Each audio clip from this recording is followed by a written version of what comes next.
Utilitarianism by John Stuart Mill. Chapter 1. General Remarks. A centaurus dispraise in company. There are few circumstances among those which make up the present condition of human knowledge more unlike what might have been expected or more significant of the backward state in which speculation on the most important subjects still lingers than the little progress which has been made in the decision of the controversy respecting the criterion of right and wrong. From the dawn of philosophy, the question concerning the summum bonum, or what is the same thing, concerning the foundation of morality, has been accounted the main problem in speculative thought, has occupied the most gifted intellects and divided them into sects and schools, carrying on a vigorous warfare against one another. And after more than 2,000 years the same discussions continue, philosophers are still ranged under the same contending banners, and neither thinkers nor mankind at large seem nearer to being unanimous on the subject than when the youth Socrates listened to the old Protagoras, and asserted, if Plato's dialogue be grounded on a real conversation, the theory of utilitarianism against the popular morality of the so-called sophist. It is true that similar confusion and uncertainty, and in some cases similar discordance, exist respecting the first principles of all the sciences, not excepting that which is deemed the most certain of them, mathematics, without much impairing, generally indeed without impairing at all, the trustworthiness of the conclusions of those sciences. An apparent anomaly, the explanation of which is that the detailed doctrines of a science are not usually deduced from, nor depend for their evidence upon, what are called its first principles. Were it not so, there would be no science more precarious, or whose conclusions were more insufficiently made out, than algebra, which derives none of its certainty from what are commonly taught to learners as its elements, since these, as laid down by some of its most eminent teachers, are as full of fictions as English law, and of mysteries as theology. The truths which are ultimately accepted as the first principles of a science are really the last results of metaphysical analysis, practiced on the elementary notions with which the science is conversant. And their relation to the science is not that of foundations to an edifice, but of roots to a tree, which may perform their office equally well, though they be never dug down to and exposed to light. But though in science the particular truths precede the general theory, the contrary might be expected to be the case with a practical art, such as morals or legislation. All action is for the sake of some end, and rules of action, it seems natural to suppose, must take their whole character and colour from the end to which they are subservient. When we engage in a pursuit, a clear and precise conception of what we are pursuing would seem to be the first thing we need, instead of the last we are to look forward to. A test of right and wrong must be the means, one would think, of ascertaining what is right or wrong, and not a consequence of having already ascertained it. The difficulty is not avoided by having recourse to the popular theory of a natural faculty, a sense or instinct, informing us of right and wrong. For, besides that the existence of such a moral instinct is itself one of the matters in dispute, those believers in it who have any pretensions to philosophy have been obliged to abandon the idea that it discerns what is right or wrong in the particular case in hand, as our other senses discern the sight or sound actually present. Our moral faculty, according to all those of its interpreters who are entitled to the name of thinkers, supplies us only with the general principles of moral judgments. It is a branch of our reason, not of our sensitive faculty, and must be looked to for the abstract doctrines of morality, not for perception of it in the concrete. The intuitive, no less than what may be termed the inductive, school of ethics insists on the necessity of general laws. They both agree that the morality of an individual action is not a question of direct perception, but of the application of a law to an individual case. They recognize also, to a great extent, the same moral laws, but differ as to their evidence, and the source from which they derive their authority. According to the one opinion, the principles of morals are evident, a priori, requiring nothing to command assent except that the meaning of the terms be understood. According to the other doctrine, right and wrong, as well as truth and falsehood, are questions of observation and experience. But both hold equally that morality must be deduced from principles, and the intuitive school affirm as strongly as the inductive that there is a science of morals. Yet they seldom attempt to make out a list of the a priori principles which are to serve as the premises of the science. Still more rarely do they make any effort to reduce those various principles to one first principle, or common ground of obligation. They either assume the ordinary precepts of morals as of fura authority, or they lay down as the common groundwork of those maxims some generality much less obviously authoritative than the maxims themselves, and which has never succeeded in gaining popular acceptance. Yet to support their pretensions there ought either to be some one fundamental principle or law at the root of all morality, or if there be several, there should be a determinate order of precedence among them. And the one principle, or the rule for deciding between the various principles when they conflict, ought to be self-evident. To inquire how far the bad effects of this deficiency have been mitigated in practice, or to what extent the moral beliefs of mankind have been vitiated or made uncertain by the absence of any distinct recognition of an ultimate standard, would imply a complete survey and criticism of past and present ethical doctrine. It would, however, be easy to show that whatever steadiness or consistency these moral beliefs have attained has been mainly due to the tacit influence of a standard not recognized. Although the non-existence of an acknowledged first principle has made ethics not so much a guide as a consecration of men's actual sentiments, still, as men's sentiments, both of favour and of aversion, are greatly influenced by what they suppose to be the effects of things upon their happiness, the principle of utility, or, as Bentham latterly called it, the greatest happiness principle, has had a large share in forming the moral doctrines even of those who most scornfully reject its authority. Nor is there any school of thought which refuses to admit that the influence of actions on happiness is a most material and even predominant consideration in many of the details of morals, however unwilling to acknowledge it as the fundamental principle of morality and the source of moral obligation. I might go much further, and say that to all those a priori moralists who deem it necessary to argue at all, utilitarian arguments are indispensable. It is not my present purpose to criticize these thinkers, but I cannot help referring, for illustration, to a systematic treatise by one of the most illustrious of them, the Metaphysics of Ethics, by Kant. This remarkable man, whose system of thought will long remain one of the landmarks in the history of philosophical speculation, does, in the treatise in question, lay down an universal first principle as the origin and ground of moral obligation.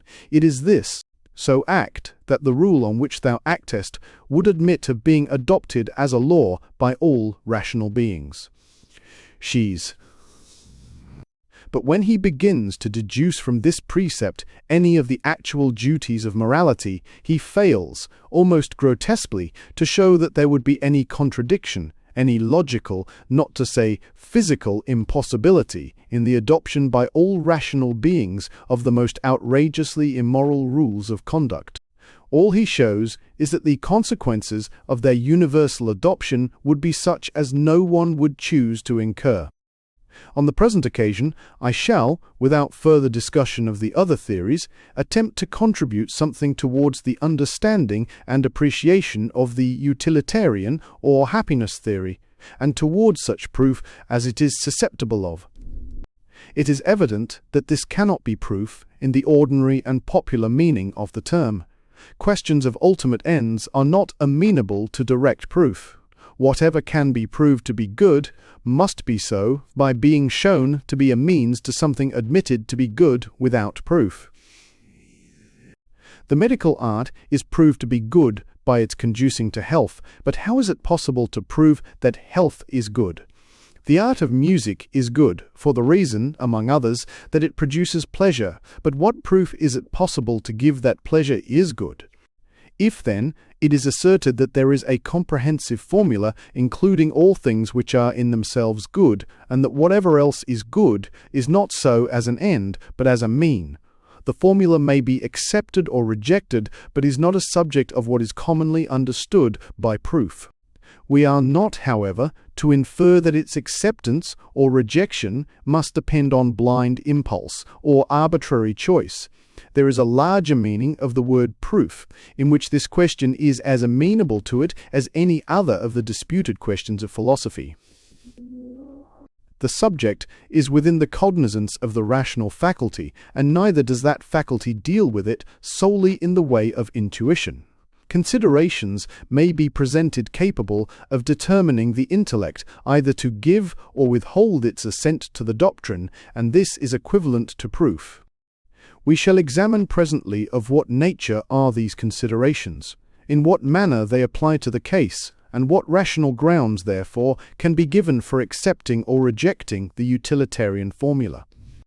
But it is a preliminary condition of rational acceptance or rejection that the formula should be correctly understood. I believe that the very imperfect notion ordinarily formed of its meaning is the chief obstacle which impedes its reception, and that could it be cleared, even from only the grosser misconceptions, the question would be greatly simplified, and a large proportion of its difficulties removed. Before, therefore, I attempt to enter into the philosophical grounds which can be given for assenting to the utilitarian standard, I shall offer some illustrations of the doctrine itself, with a view of showing more clearly what it is, distinguishing it from what it is not, and disposing of such of the practical objections to it as either originate in or are closely connected with mistaken interpretations of its meaning. Having thus prepared the ground, I shall afterwards endeavour to throw such light as I can upon the question, considered as one of philosophical theory. Chapter I. What Utilitarianism is. A passing remark is all that needs be given to the ignorant blunder of supposing that those who stand up for utility as the test of right and wrong use the term in that restricted and merely colloquial sense in which utility is opposed to pleasure. An apology is due to the philosophical opponents of utilitarianism, for even the momentary appearance of confounding them with any one capable of so absurd a misconception, which is the more extraordinary inasmuch as the contrary accusation of referring everything to pleasure, and that too in its grossest form, is another of the common charges against utilitarianism. And, as has been pointedly remarked by an able writer, the same sort of persons, and often the very same persons, denounce the theory as impracticably dry when the word utility precedes the word pleasure, and as too practicably voluptuous when the word pleasure precedes the word utility. Those who know anything about the matter are aware that every writer, from Epicurus to Bentham, who maintained the theory of utility, meant by it not something to be contradistinguished from pleasure, but pleasure itself, together with exemption from pain. And instead of opposing the useful to the agreeable or the ornamental, have always declared that the useful means these, among other things. Yet the common herd, including the herd of writers, not only in newspapers and periodicals, but in books of weight and pretension, are perpetually falling into this shallow mistake. Having caught up the word utilitarian, while knowing nothing whatever about it but its sound, they habitually express by it the rejection or the neglect of pleasure in some of its forms, of beauty, of ornament, or of amusement. Nor is the term thus ignorantly misapplied solely in disparagement, but occasionally in compliment, as though it implied superiority to frivolity and the mere pleasures of the moment. And this perverted use is the only one in which the word is popularly known, and the one from which the new generation are acquiring their sole notion of its meaning. Those who introduced the word, but who had for many years discontinued it as a distinctive appellation, may well feel themselves called upon to resume it, if by doing so they can hope to contribute anything towards rescuing it from this utter degradation. The creed which accepts as the foundation of morals, utility, or the greatest happiness principle holds that actions are right in proportion as they tend to promote happiness, wrong as they tend to produce the reverse of happiness. By happiness is intended pleasure, and the absence of pain; by unhappiness, pain and the privation of pleasure. To give a clear view of the moral standard set up by the theory, much more requires to be said, in particular, what things it includes in the ideas of pain and pleasure, and to what extent this is left an open question. But these supplementary explanations do not affect the theory of life on which this theory of morality is grounded.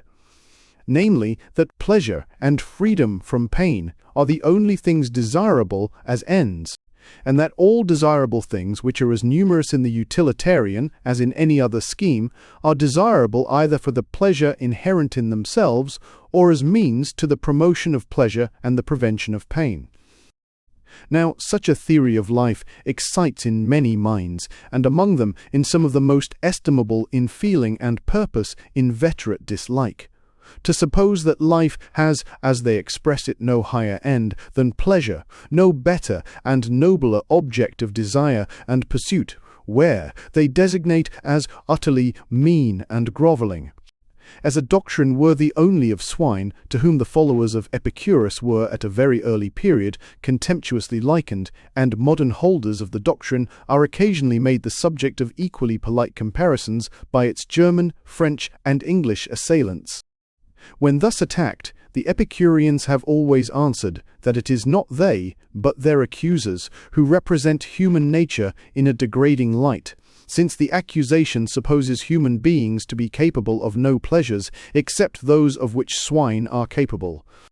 If this supposition were true, the charge could not be gainsaid, but would then be no longer an imputation, for if the sources of pleasure were precisely the same to human beings and to swine, the rule of life, which is good enough for the one, would be good enough for the other.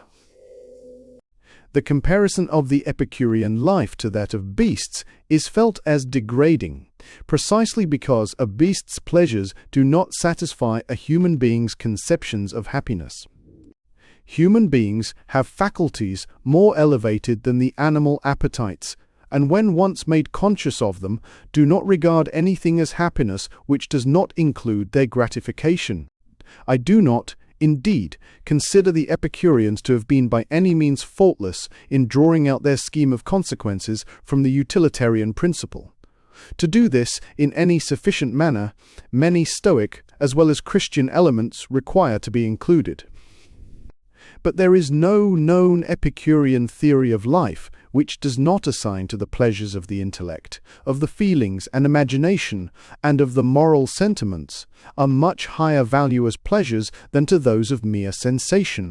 It must be admitted, however, that utilitarian writers in general have placed the superiority of mental over bodily pleasures chiefly in the greater permanency, safety, uncostliness, and of the former, that is, in their circumstantial advantages rather than in their intrinsic nature.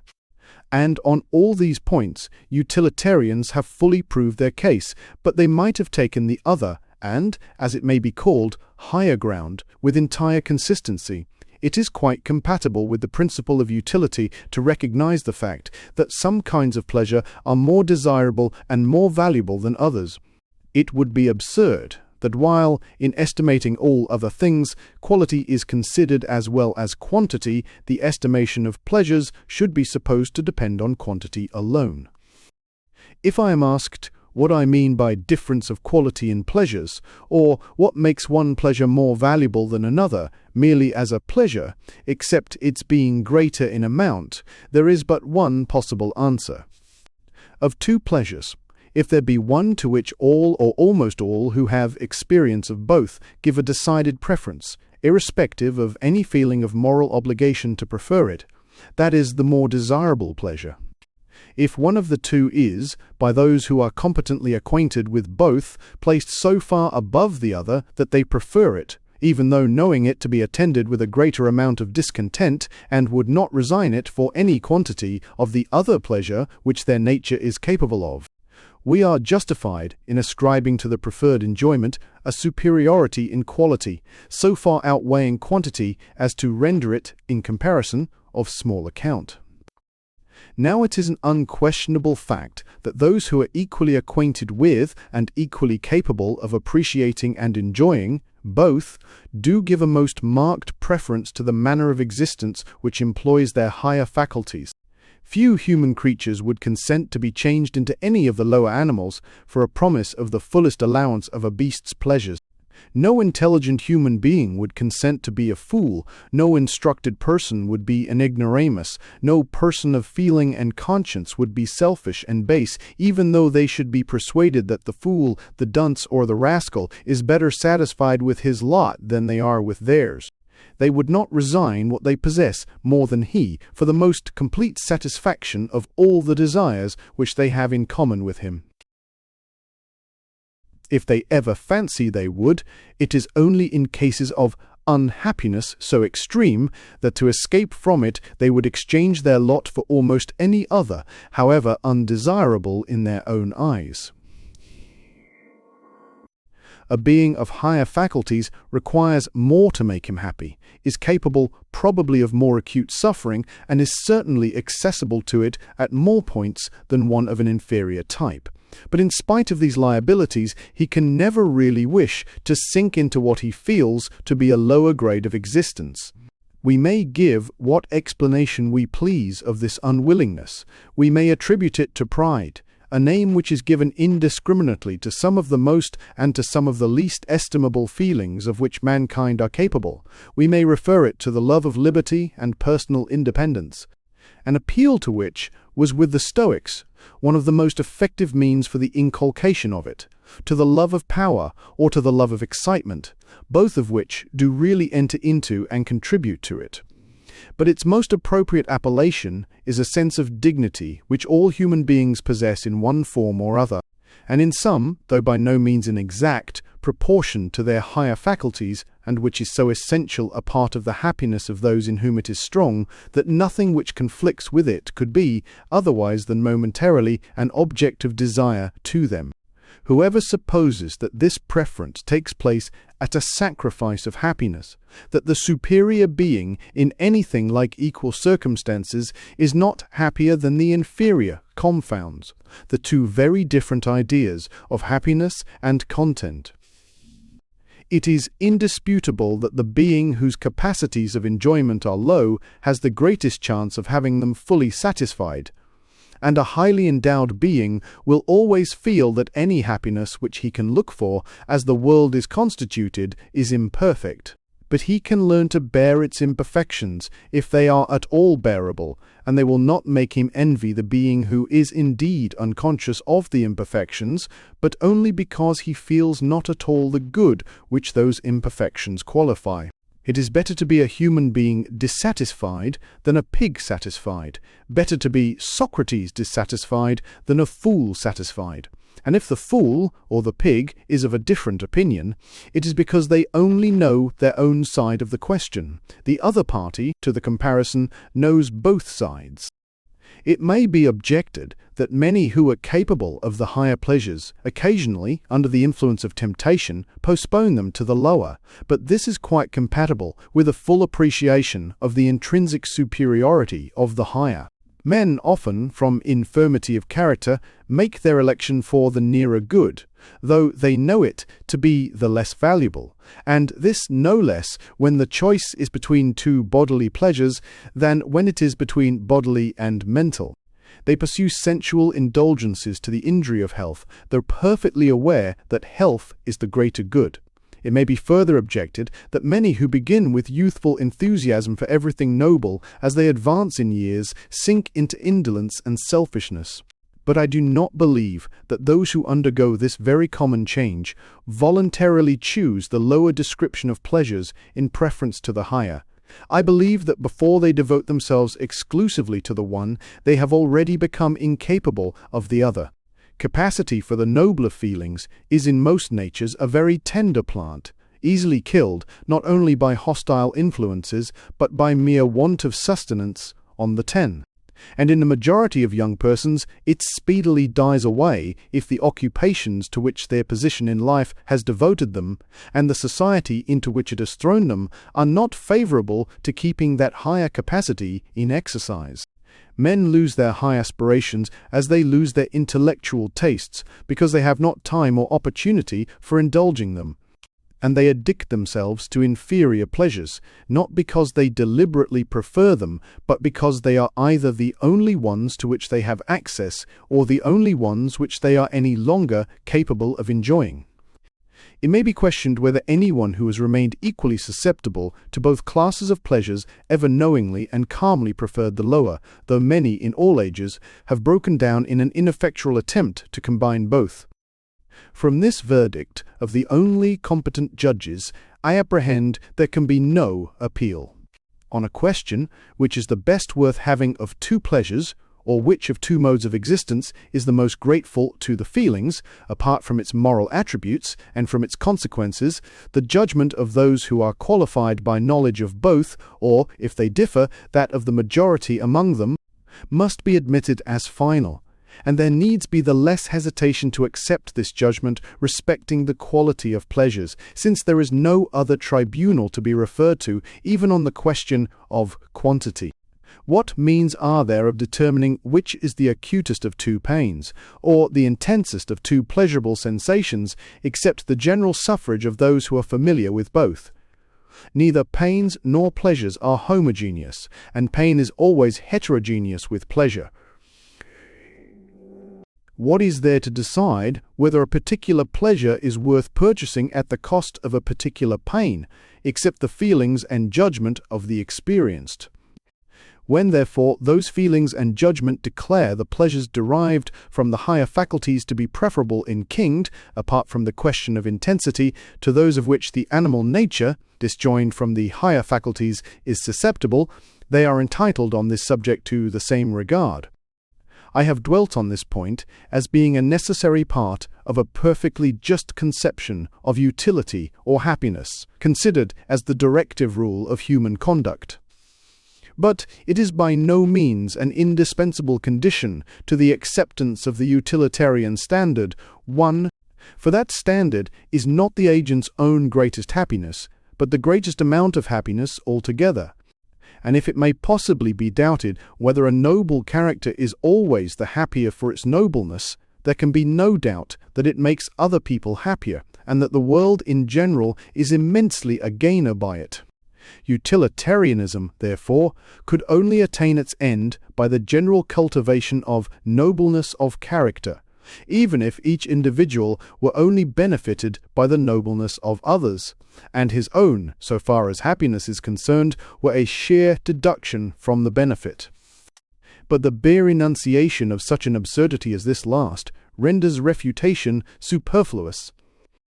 According to the greatest happiness principle, as above explained, the ultimate end, with reference to and for the sake of which all other things are desirable, whether we are considering our own good or that of other people, is an existence exempt as far as possible from pain, and as rich as possible in enjoyments,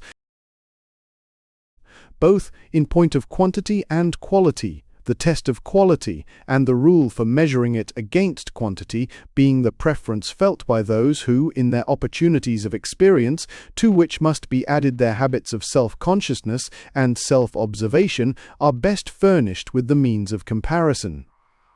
This, being, according to the utilitarian opinion, the end of human action, is necessarily also the standard of morality, which may accordingly be defined the rules and precepts for human conduct, by the observance of which an existence such as has been described might be, to the greatest extent possible, secured to all mankind, and not to them only, but, so far as the nature of things admits, to the whole sentient creation.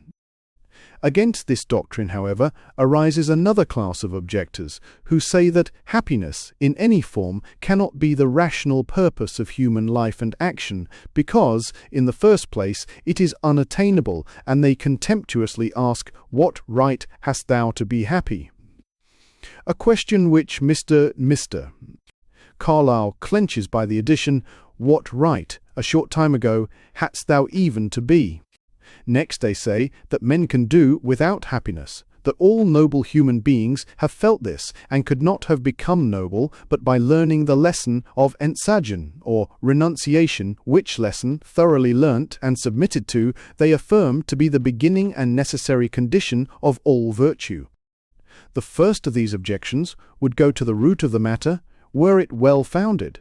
For if no happiness is to be had at all by human beings, the attainment of it cannot be the end of morality, or of any rational conduct. Though, even in that case, something might still be said for the utilitarian theory. Since utility includes not solely the pursuit of happiness, but the prevention or mitigation of unhappiness, and if the former aim be chimerical, there will be all the greater scope and more imperative need for the latter, so long at least as mankind think fit to live, and do not take refuge in the simultaneous act of suicide recommended under certain conditions by Novalis. When, however, it is thus positively asserted to be impossible that human life should be happy, the assertion, if not something like a verbal quibble, is at least an exaggeration.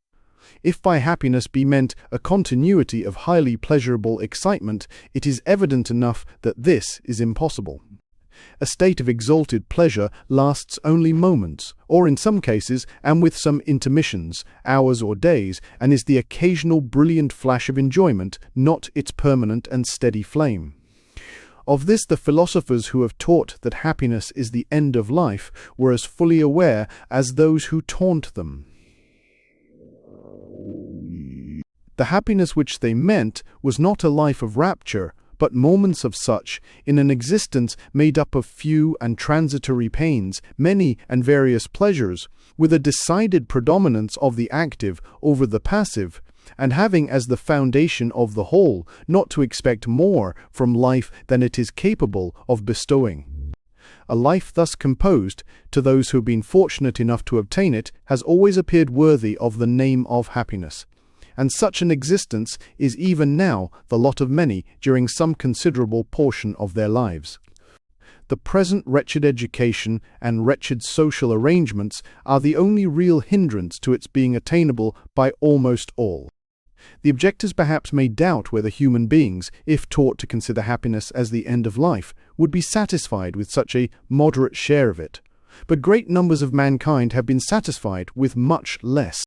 The main constituents of a satisfied life appear to be two, either of which by itself is often found sufficient for the purpose, tranquillity, and excitement.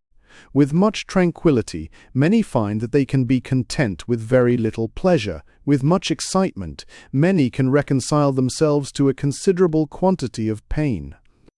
There is assuredly no inherent impossibility in enabling even the mass of mankind to unite both, since the two are so far from being incompatible that they are in natural alliance, the prolongation of either being a preparation for and exciting a wish for the other.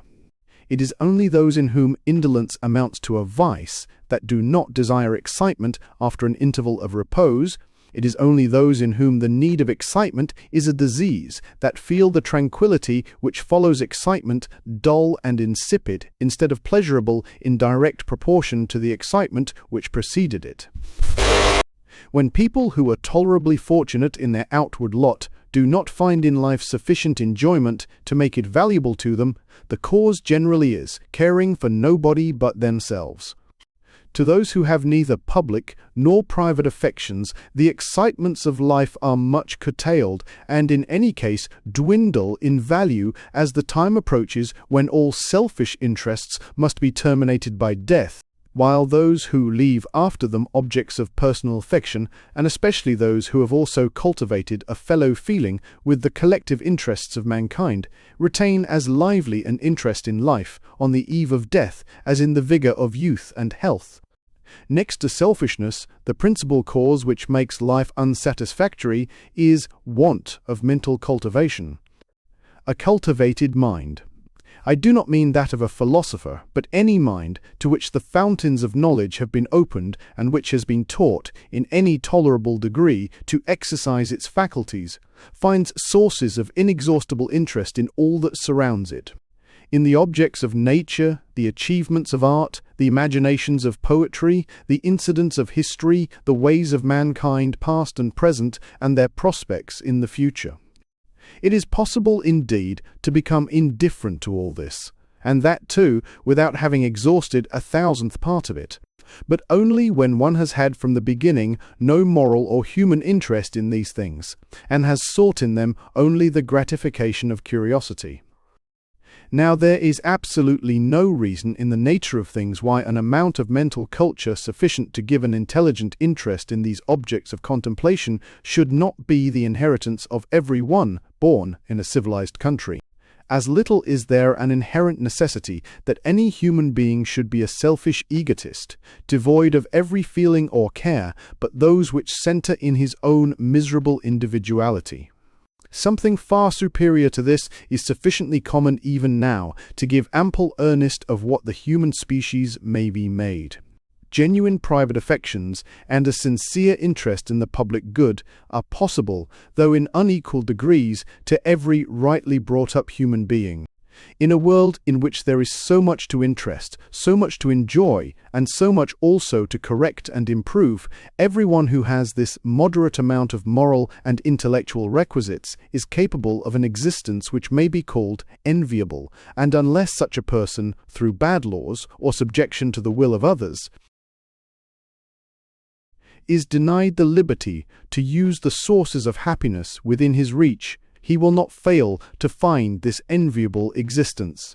If he escape the positive evils of life, the great sources of physical and mental suffering, such as indigence, disease, and the unkindness, worthlessness, or premature loss of objects of affection. The main stress of the problem lies, therefore, in the contest with these calamities, from which it is a rare good fortune entirely to escape, which, as things now are, cannot be obviated, and often cannot be in any material degree mitigated. Yet no one whose opinion deserves a moment's consideration can doubt that most of the great positive evils of the world are in themselves removable, and will, if human affairs continue to improve, be in the end reduced within narrow limits. Poverty, in any sense implying suffering, may be completely extinguished by the wisdom of society, combined with the good sense and providence of individuals. Even that most intractable of enemies, disease, may be indefinitely reduced in dimensions by good physical and moral education, and proper control of noxious influences, while the progress of science holds out a promise for the future of still more direct conquests over this detestable foe. And every advance in that direction relieves us from some, not only of the chances which cut short our own lives, but, what concerns us still more, which deprive us of those in whom our happiness is wrapped up. As for vicissitudes of fortune and other disappointments connected with worldly circumstances, these are principally the effect either of gross imprudence, of ill-regulated desires, or of bad or imperfect social institutions. All the grand sources, in short, of human suffering are in a great degree, many of them almost entirely, conquerable by human care and effort. And though their removal is grievously slow, though a long succession of generations will perish in the breach before the conquest is completed, and this world becomes all that, if will and knowledge were not wanting, it might easily be made.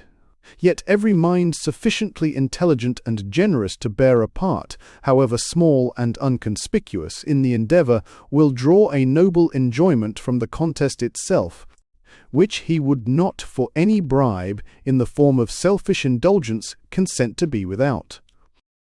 And this leads to the true estimation of what is said by the objectors concerning the possibility and the obligation of learning to do without happiness. Unquestionably, it is possible to do without happiness. It is done involuntarily by 19/20ths of mankind, even in those parts of our present world which are least deep in barbarism, and it often has to be done voluntarily by the hero or the martyr, for the sake of something which he prizes more than his individual happiness. But this something, what is it, unless the happiness of others, or some of the requisites of happiness?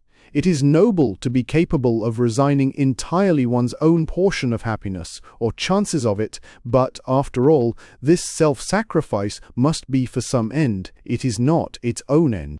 And if we are told that its end is not happiness, but virtue, which is better than happiness, I ask, would the sacrifice be made if the hero or martyr did not believe that it would earn for others immunity from similar sacrifices? Would it be made if he thought that his renunciation of happiness for himself would produce no fruit for any of his fellow creatures, but to make their lot like his, and place them also in the condition of persons who have renounced happiness? All honor to those who can abnegate for themselves the personal enjoyment of life, when by such renunciation they contribute worthily to increase the amount of happiness in the world. But he who does it, or professes to do it, for any other purpose, is no more deserving of admiration than the ascetic mounted on his pillar. He may be an inspiriting proof of what men can do, but assuredly not an example of what they should. Though it is only in a very imperfect state of the world's arrangements that anyone can best serve the happiness of others by the absolute sacrifice of his own, yet so long as the world is in that imperfect state, I fully acknowledge that the readiness to make such a sacrifice is the highest virtue which can be found in man. I will add that in this condition of the world, paradoxical as the assertion may be, the conscious ability to do without happiness gives the best prospect of realizing such happiness as is attainable. For nothing except that consciousness can raise a person above the chances of life by making him feel that, let fate and fortune do their worst, they have not power to subdue him, which, once felt, frees him from excessive anxiety concerning the evils of life, and enables him, like many a Stoic in the worst times of the Roman Empire, to cultivate in tranquillity the sources of satisfaction accessible to him, without concerning himself about the uncertainty of their duration, any more than about their inevitable end. Meanwhile, let utilitarians never cease to claim the morality of self-devotion as a possession which belongs by as good a right to them as either to the Stoic or to the Transcendentalist. It only refuses to admit that the sacrifice is itself a good, a sacrifice which does not increase or tend to increase the sum total of happiness it considers as wasted. The only self-renunciation which it applauds is devotion to the happiness, or to some of the means of happiness, of others, either of mankind collectively or of individuals within the limits imposed by the collective interests of mankind.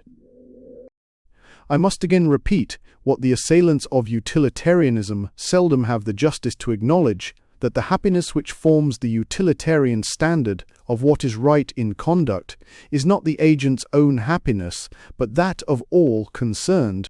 As between his own happiness and that of others, utilitarianism requires him to be as strictly impartial as a disinterested and benevolent spectator. In the golden rule of Jesus of Nazareth, we read the complete spirit of the ethics of utility. To do as one would be done by, and to love one's neighbor as oneself, constitute the ideal perfection of utilitarian morality. As the means of making the nearest approach to this ideal, utility would enjoin, first, that laws and social arrangements should place the happiness, or, as speaking practically it may be called, the interest, of every individual as nearly as possible in harmony with the interest of the whole, and secondly, that education and opinion, which have so vast a power over human character, should so use that power as to establish in the mind of every individual an indissoluble association between his own happiness and the good of the whole, especially between his own happiness and the practice of such modes of conduct, negative and positive, as regard for the universal happiness prescribes, so that not only he may be unable to conceive the possibility of happiness to himself, consistently with conduct opposed to the general good, but also that a direct impulse to promote the general good may be in every individual, one of the habitual motives of action, and the sentiments connected therewith may fill a large and prominent place in every human being's sentient existence. If the impugners of the utilitarian morality represented it to their own minds in this its true character, I know not what recommendation possessed by any other morality they could possibly affirm to be wanting to it. What more beautiful or more exalted developments of human nature any other ethical system can be supposed to foster, or what springs of action, not accessible to the utilitarian, such systems rely on for giving effect to their mandates? The objectors to utilitarianism cannot always be charged with representing it in a discreditable light. On the contrary, those among them who entertain anything like a just idea of its disinterested character sometimes find fault with its standard as being too high for humanity. They say it is exacting too much to require that people shall always act from the inducement of promoting the general interests of society. But this is to mistake the very meaning of a standard of morals, and to confound the rule of action with the motive of it. It is the business of ethics to tell us what are our duties, or by what test we may know them, but no system of ethics requires that the sole motive of all we do shall be a feeling of duty. On the contrary, 99/100ths of all our actions are done from other motives, and rightly so done if the rule of duty does not condemn them. It is the more unjust to utilitarianism that this particular misapprehension should be made a ground of objection to it, inasmuch as utilitarian moralists have gone beyond almost all others in affirming that the motive has nothing to do with the morality of the action, though much with the worth of the agent. He who saves a fellow creature from drowning does what is morally right, whether his motive be duty or the hope of being paid for his trouble. He who betrays the friend that trusts him is guilty of a crime, even if his object be to serve another friend to whom he is under greater obligations. b. But, to speak only of actions done from the motive of duty and in direct obedience to principle, it is a misapprehension of the utilitarian mode of thought to conceive it as implying that people should fix their minds upon so wide a generality as the world or society at large. The great majority of good actions are intended not for the benefit of the world, but for that of individuals, of which the good of the world is made up. And the thoughts of the most virtuous man need not, on these occasions, travel beyond the particular persons concerned, except so far as is necessary to assure himself that in benefiting them he is not violating the rights, that is, the legitimate and authorized expectations of anyone else. The multiplication of happiness is, according to the utilitarian ethics, the object of virtue. The occasions on which any person, except 1 in 1,000, has it in his power to do this on an extended scale, in other words, to be a public benefactor, are but exceptional.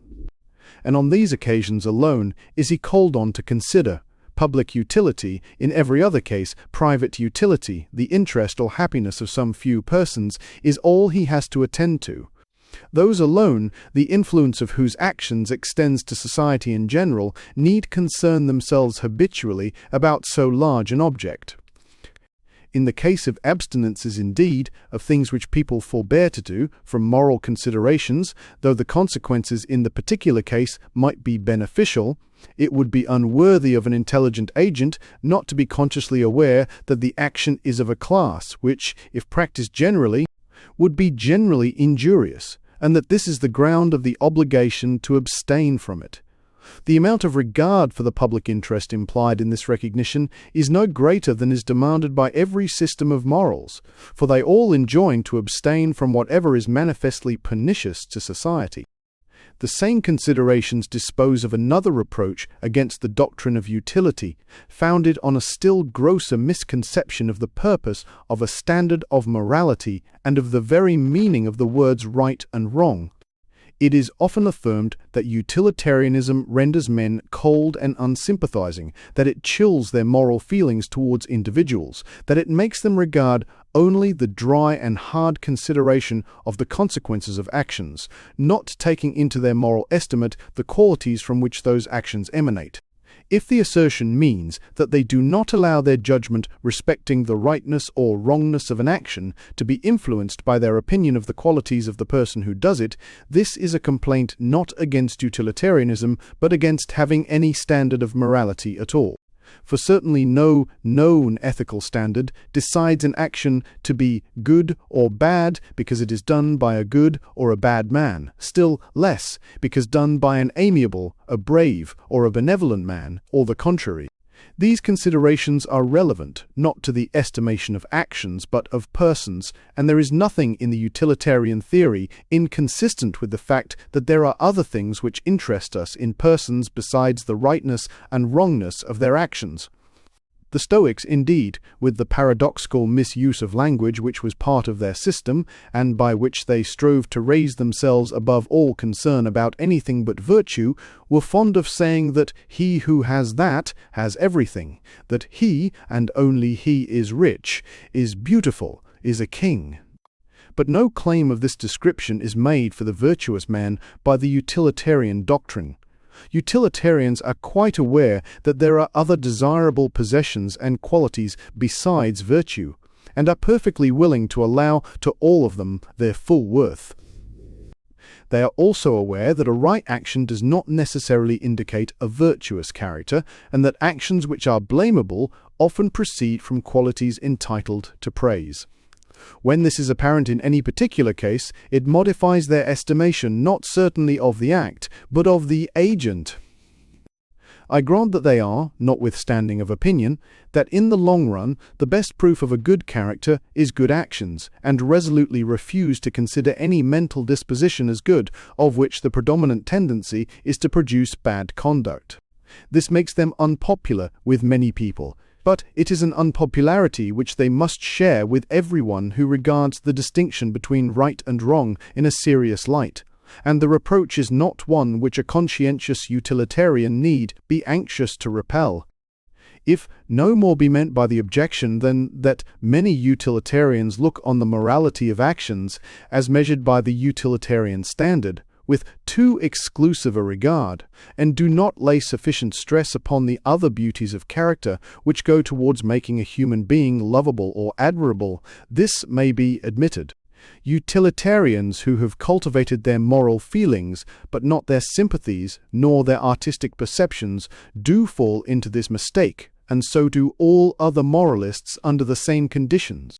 What can be said in excuse for other moralists is equally available for them, namely, that if there is to be any error, it is better that it should be on that side. As a matter of fact, we may affirm that among utilitarians, as among adherents of other systems, there is every imaginable degree of rigidity and of laxity in the application of their standard.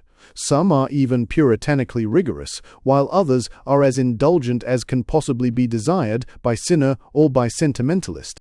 But on the whole, a doctrine which brings prominently forward the interest that mankind have in the repression and prevention of conduct which violates the moral law is likely to be inferior to no other in turning the sanctions of opinion against such violations. Is one on which those who recognize different standards of morality are likely now and then to differ.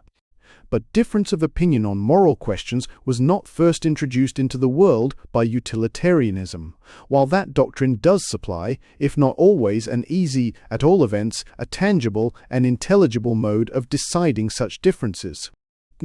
Peas, as this is a manus to it. It may not be superfluous to notice a few more of the common misapprehensions of utilitarian ethics, even those which are so obvious and gross that it might appear impossible for any person of candour and intelligence to fall into them, since persons, even of considerable mental endowments, often give themselves so little trouble to understand the bearings of any opinion against which they entertain a prejudice, and men are in general so little conscious of this voluntary ignorance as a defect, that the vulgarest misunderstandings of ethical doctrines are continually met with in the deliberate writings of persons of the greatest pretensions both to high principle and to philosophy. We not uncommonly hear the doctrine of utility inveighed against as a godless doctrine. If it be necessary to say anything at all against so mere an assumption, we may say that the question depends upon what idea we have formed of the moral character of the deity. If it be a true belief that God desires, above all things, the happiness of his creatures, and that this was his purpose in their creation, utility is not only not a godless doctrine, but more profoundly religious than any other.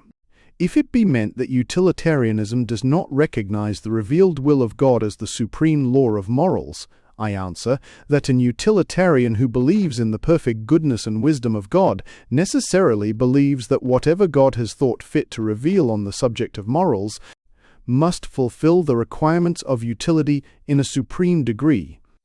But others, besides utilitarians, have been of opinion that the Christian revelation was intended, and is fitted, to inform the hearts and minds of mankind with a spirit which should enable them to find for themselves what is right, and incline them to do it when found, rather than to tell them, except in a very general way, what it is, and that we need a doctrine of ethics carefully followed out to interpret to us the will of God.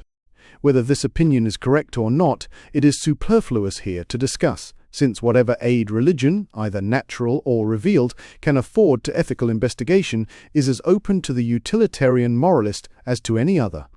He can use it as a testimony of God to the usefulness or hurtfulness of any given course of action, by as good a right as others can use it for the indication of a transcendental law having no connection with usefulness or with happiness.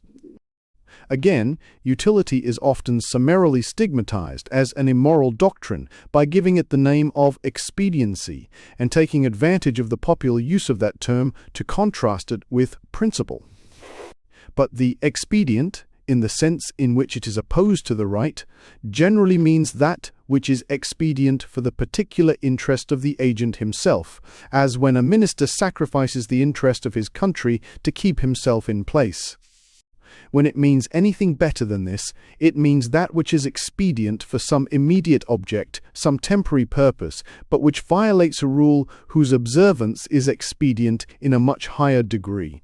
The expedient, in this sense, instead of being the same thing with the useful, is a branch of the hurtful. Thus, it would often be expedient for the purpose of getting over some momentary embarrassment, or attaining some object immediately useful to ourselves or others, to tell a lie.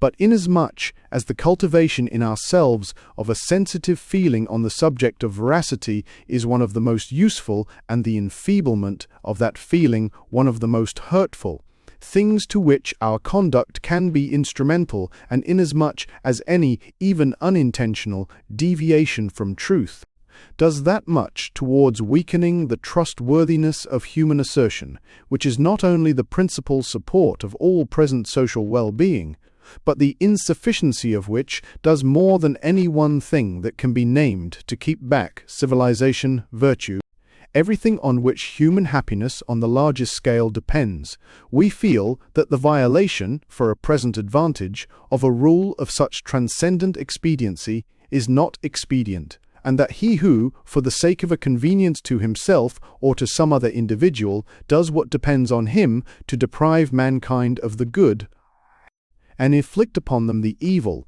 involved in the greater or less reliance which they can place in each other's word, acts the part of one of their worst enemies. Yet that even this rule, sacred as it is, admits of possible exceptions, is acknowledged by all moralists. The chief of which is when the withholding of some fact, as of information from a malefactor, or of bad news from a person dangerously ill, would preserve someone, especially a person other than oneself, from great and unmerited evil, and when the withholding can only be effected by denial. But in order that the exception may not extend itself beyond the need, and may have the least possible effect in weakening reliance on veracity, it ought to be recognized, and, if possible, its limits defined. And if the principle of utility is good for anything, it must be good for weighing these conflicting utilities against one another, and marking out the region within which one or the other preponderates. Again, Defenders of utility often find themselves called upon to reply to such objections as this, that there is not time, previous to action, for calculating and weighing the effects of any line of conduct on the general happiness. This is exactly as if anyone were to say that it is impossible to guide our conduct by Christianity, because there is not time, on every occasion on which anything has to be done, to read through the Old and New Testaments. The answer to the objection is that there has been ample time, namely the whole past duration of the human species. During all that time, mankind have been learning by experience the tendencies of actions, on which experience all the prudence as well as all the morality of life is dependent.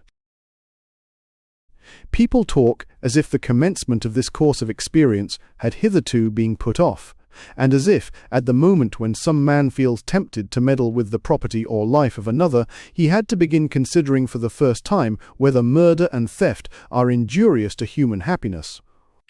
Even then, I do not think that he would find the question very puzzling, but, at all events, the matter is now done to his hand.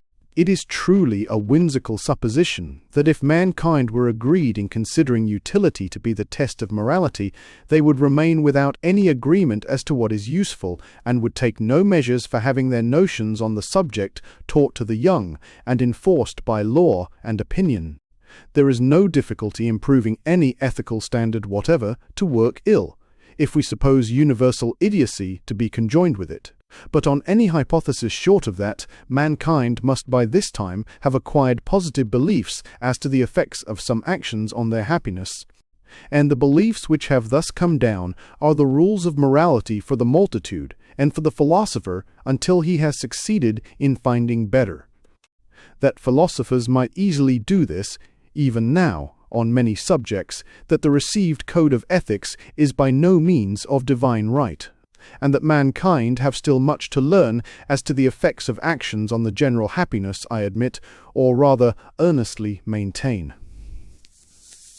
The corollaries from the principle of utility, like the precepts of every practical art, admit of indefinite improvement, and, in a progressive state of the human mind, their improvement is perpetually going on. But to consider the rules of morality as improvable is one thing. To pass over the intermediate generalizations entirely, and endeavor to test each individual action directly by the first principle, is another. It is a strange notion that the acknowledgement of a first principle is inconsistent with the admission of secondary ones. To inform a traveller respecting the place of his ultimate destination is not to forbid the use of landmarks and direction posts on the way. The proposition that happiness is the end and aim of morality does not mean that no road ought to be laid down to that goal, or that persons going thither should not be advised to take one direction rather than another. Men really ought to leave off talking a kind of nonsense on this subject, which they would neither talk nor listen to on other matters of practical concernment. Nobody argues that the art of navigation is not founded on astronomy, because sailors cannot wait to calculate the nautical almanac. Being rational creatures, they go to sea with it, ready calculated, and all rational creatures go out upon the sea of life, with their minds made up on the common questions of right and wrong, as well as on many of the far more difficult questions of wise and foolish. And this, as long as foresight is a human quality, it is to be presumed they will continue to do. Whatever we adopt as the fundamental principle of morality, we require subordinate principles to apply it by. The impossibility of doing without them, being common to all systems, can afford no argument against anyone in particular, but gravely to argue as if no such secondary principles could be had, and as if mankind had remained till now, and always must remain, without drawing any general conclusions from the experience of human life, is as high a pitch, I think, as absurdity has ever reached in philosophical controversy. The remainder of the stock arguments against utilitarianism mostly consist in laying to its charge the common infirmities of human nature, and the general difficulties which embarrass conscientious persons in shaping their course through life. We are told that an utilitarian will be apt to make his own particular case an exception to moral rules, and, when under temptation, will see an utility in the breach of a rule greater than he will see in its observance. But is utility the only creed which is able to furnish us with excuses for evildoing and means of cheating our own conscience? They are afforded in abundance by all doctrines which recognize as a fact in morals the existence of conflicting considerations, which all doctrines do that have been believed by sane persons. It is not the fault of any creed, but of the complicated nature of human affairs, that rules of conduct cannot be so framed as to require no exceptions, and that hardly any kind of action can safely be laid down as either always obligatory or always condemnable. There is no ethical creed which does not temper the rigidity of its laws by giving a certain latitude, under the moral responsibility of the agent, for accommodation to peculiarities of circumstances, and under every creed, at the opening thus made, self-deception and dishonest casuistry get in. There exists no moral system under which there do not arise unequivocal cases of conflicting obligation. These are the real difficulties, the knotty points, both in the theory of ethics and in the conscientious guidance of personal conduct. They are overcome practically with greater or with less success according to the intellect and virtue of the individual, but it can hardly be pretended that anyone will be the less qualified for dealing with them, from possessing an ultimate standard to which conflicting rights and duties can be referred. If utility is the ultimate source of moral obligations, utility may be invoked to decide between them when their demands are incompatible. Though the application of the standard may be difficult, it is better than none at all. While in other systems, the moral laws all claiming independent authority, there is no common umpire entitled to interfere between them. Their claims to precedence one over another rest on little better than sophistry, and unless determined, as they generally are, by the unacknowledged influence of considerations of utility, afford a free scope for the action of personal desires and partialities. We must remember that only in these cases of conflict between secondary principles is it requisite that first principles should be appealed to.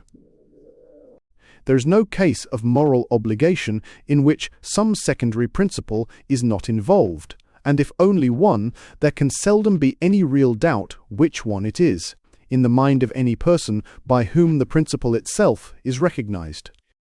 Footnotes. Footnote A. The author of this essay has reason for believing himself to be the first person who brought the word utilitarian into use. He did not invent it, but adopted it from a passing expression in Mr. Galt's Annals of the Parish.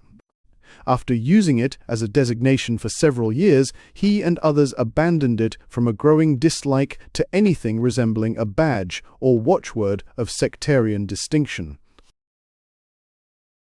But as a name for one single opinion, not a set of opinions, to denote the recognition of utility as a standard, not any particular way of applying it.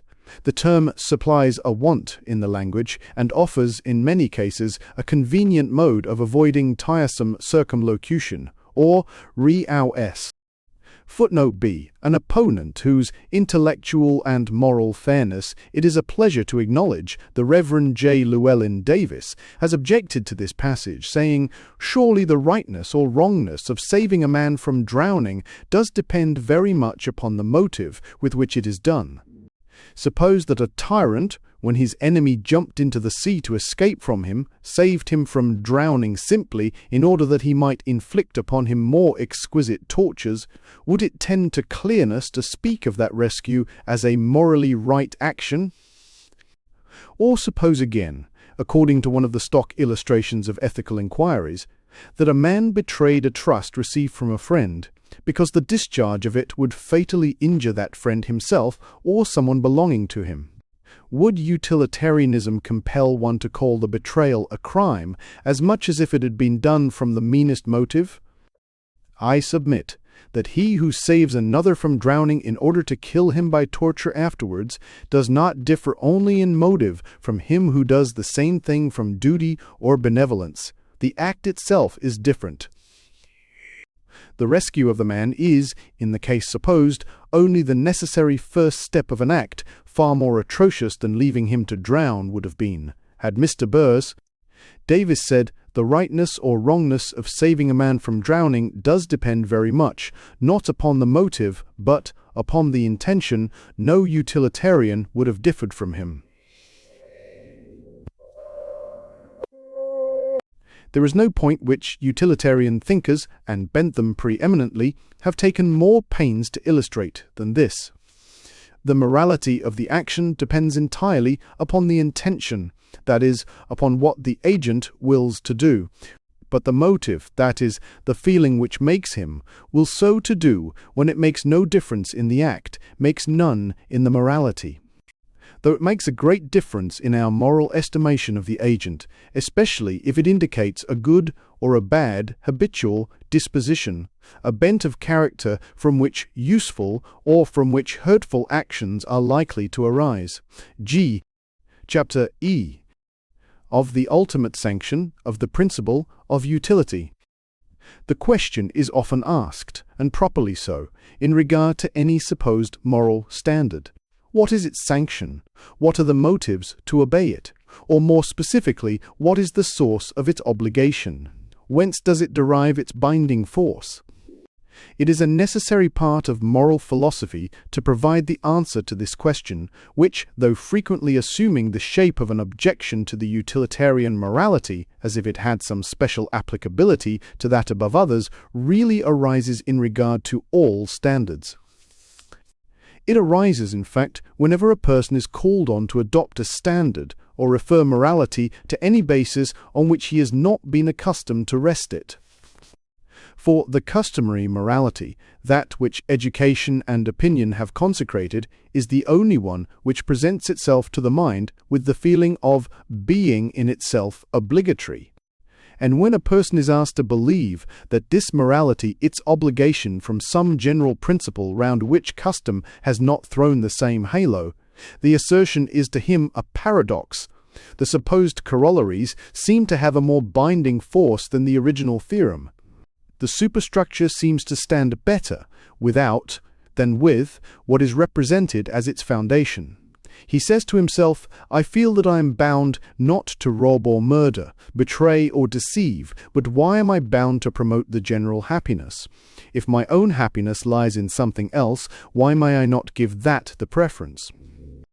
If the view adopted by the utilitarian philosophy of the nature of the moral sense be correct, this difficulty will always present itself, until the influences which form moral character have taken the same hold of the principle which they have taken of some of the consequences, until, by the improvement of education, the feeling of unity with our fellow creatures shall be, what it cannot be doubted that Christ intended it to be, as deeply rooted in our character, and to our own consciousness as completely a part of our nature, as the horror of crime is in an ordinarily well brought up young person.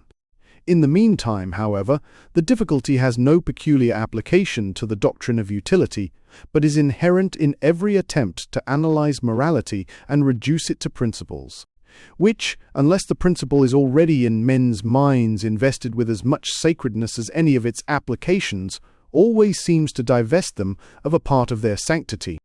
The principle of utility either has, or there is no reason why it might not have, all the sanctions which belong to any other system of morals. Those sanctions are either external or internal. Of the external sanctions it is not necessary to speak at any length. They are the hope of favor and the fear of displeasure from our fellow creatures or from the ruler of the universe, along with whatever we may have of sympathy or affection for them, or of love and awe of him, inclining us to do his will independently of selfish consequences. There is evidently no reason why all these motives for observance should not attach themselves to the utilitarian morality as completely and as powerfully as to any other. Indeed, those of them which refer to our fellow creatures are sure to do so, in proportion to the amount of general intelligence For whether there be any other ground of moral obligation than the general happiness or not, men do desire happiness, and however imperfect may be their own practice, they desire and commend all conduct in others towards themselves, by which they think their happiness is promoted. With regard to the religious motive, if men believe, as most profess to do, in the goodness of God, those who think that conduciveness to the general happiness is the essence, or even only the criterion, of good, must necessarily believe that it is also that which God approves. The whole force, therefore, of external reward and punishment, whether physical or moral, and whether proceeding from God or from our fellow men, together with all that the capacities of human nature admit of disinterested devotion to either, become available to enforce the utilitarian morality. In proportion as that morality is recognized, and the more powerfully, the more the appliances of education and general cultivation are bent to the purpose. So far as to external sanctions, the internal sanction of duty, whatever our standard of duty may be, is one and the same. A feeling in our own mind, a pain, more or less intense, attendant on violation of duty, which in properly cultivated moral natures rises, in the more serious cases, into shrinking from it as an impossibility. This feeling, when disinterested and connecting itself with the pure idea of duty, and not with some particular form of it, or with any of the merely accessory circumstances, is the essence of conscience. Though in that complex phenomenon, as it actually exists, the simple fact is in general all encrusted over with collateral associations, derived from sympathy, from love, and still more from fear, from all the forms of religious feeling, from the recollections of childhood and of all our past life, from self-esteem, desire of the esteem of others, and occasionally even self-abasement. This extreme complication is, I apprehend, the origin of the sort of mystical character which, by a tendency of the human mind of which there are many other examples, is apt to be attributed to the idea of moral obligation, and which leads people to believe that the idea cannot possibly attach itself to any other objects than those which, by a supposed mysterious law, are found in our present experience to excite it. Its binding force, however, consists in the existence of a mass of feeling which must be broken through in order to do what violates our standard of right, and which, if we do nevertheless violate that standard, will probably have to be encountered afterwards in the form of remorse. Whatever theory we have of the nature or origin of conscience, this is what essentially constitutes it. The ultimate sanction, therefore, of all morality, external motives apart, being a subjective feeling in our own minds, I see nothing embarrassing to those whose standard is utility in the question, what is the sanction of that particular standard? We may answer the same as of all other moral standards, the conscientious feelings of mankind. Undoubtedly, this sanction has no binding efficacy on those who do not possess the feelings it appeals to, but neither will these persons be more obedient to any other moral principle than to the utilitarian one. On them, morality of any kind has no hold but through the external sanctions.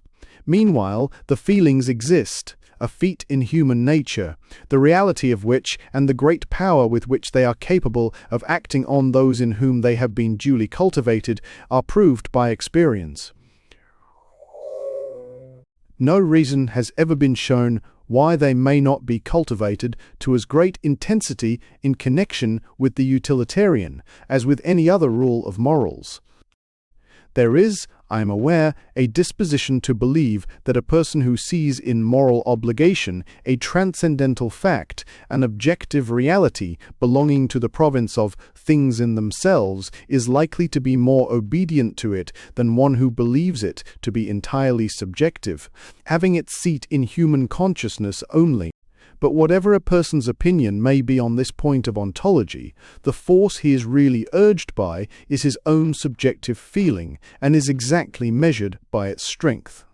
No one's belief that duty is an objective reality is stronger than the belief that God is so, yet the belief in God, apart from the expectation of actual reward and punishment, only operates on conduct through, and in proportion to, the subjective religious feeling. The sanction, so far as it is disinterested, is always in the mind itself. And the notion, therefore, of the transcendental moralists must be that this sanction will not exist in the mind unless it is believed to have its root out of the mind, and that if a person is able to say to himself, "That which is restraining me, and which is called my conscience, is only a feeling in my own mind," he may possibly draw the conclusion that when the feeling ceases, the obligation ceases, and that if he find the feeling inconvenient, he may disregard it, and endeavour to get rid of it. But is this danger confined to the utilitarian morality? Does the belief that moral obligation has its seat outside the mind make the feeling of it too strong to be got rid of? The fact is so far otherwise that all moralists admit and lament the ease with which, in the generality of minds, conscience can be silenced or stifled. The question, "Need I obey my conscience?" is quite as often put to themselves by persons who never heard of the principle of utility as by its adherents.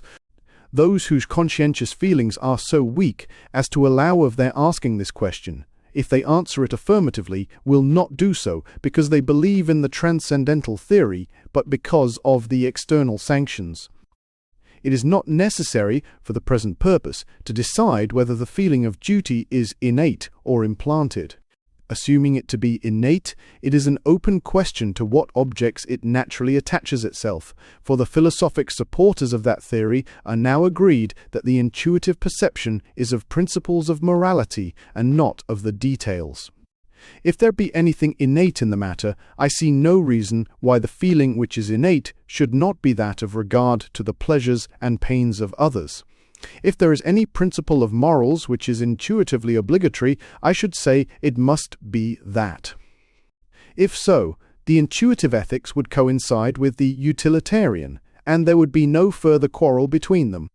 Even as it is, the intuitive moralists, though they believe that there are other intuitive moral obligations, do already believe this to be one, for they unanimously hold that a large portion of morality turns upon the consideration due to the interests of our fellow creatures. Therefore, if the belief in the transcendental origin of moral obligation gives any additional efficacy to the internal sanction, it appears to me that the utilitarian principle has already the benefit of it. On the other hand, if, as is my own belief, the moral feelings are not innate but acquired, they are not, for that reason, the less natural. It is natural to man to speak, to reason, to build cities, to cultivate the ground, though these are acquired faculties.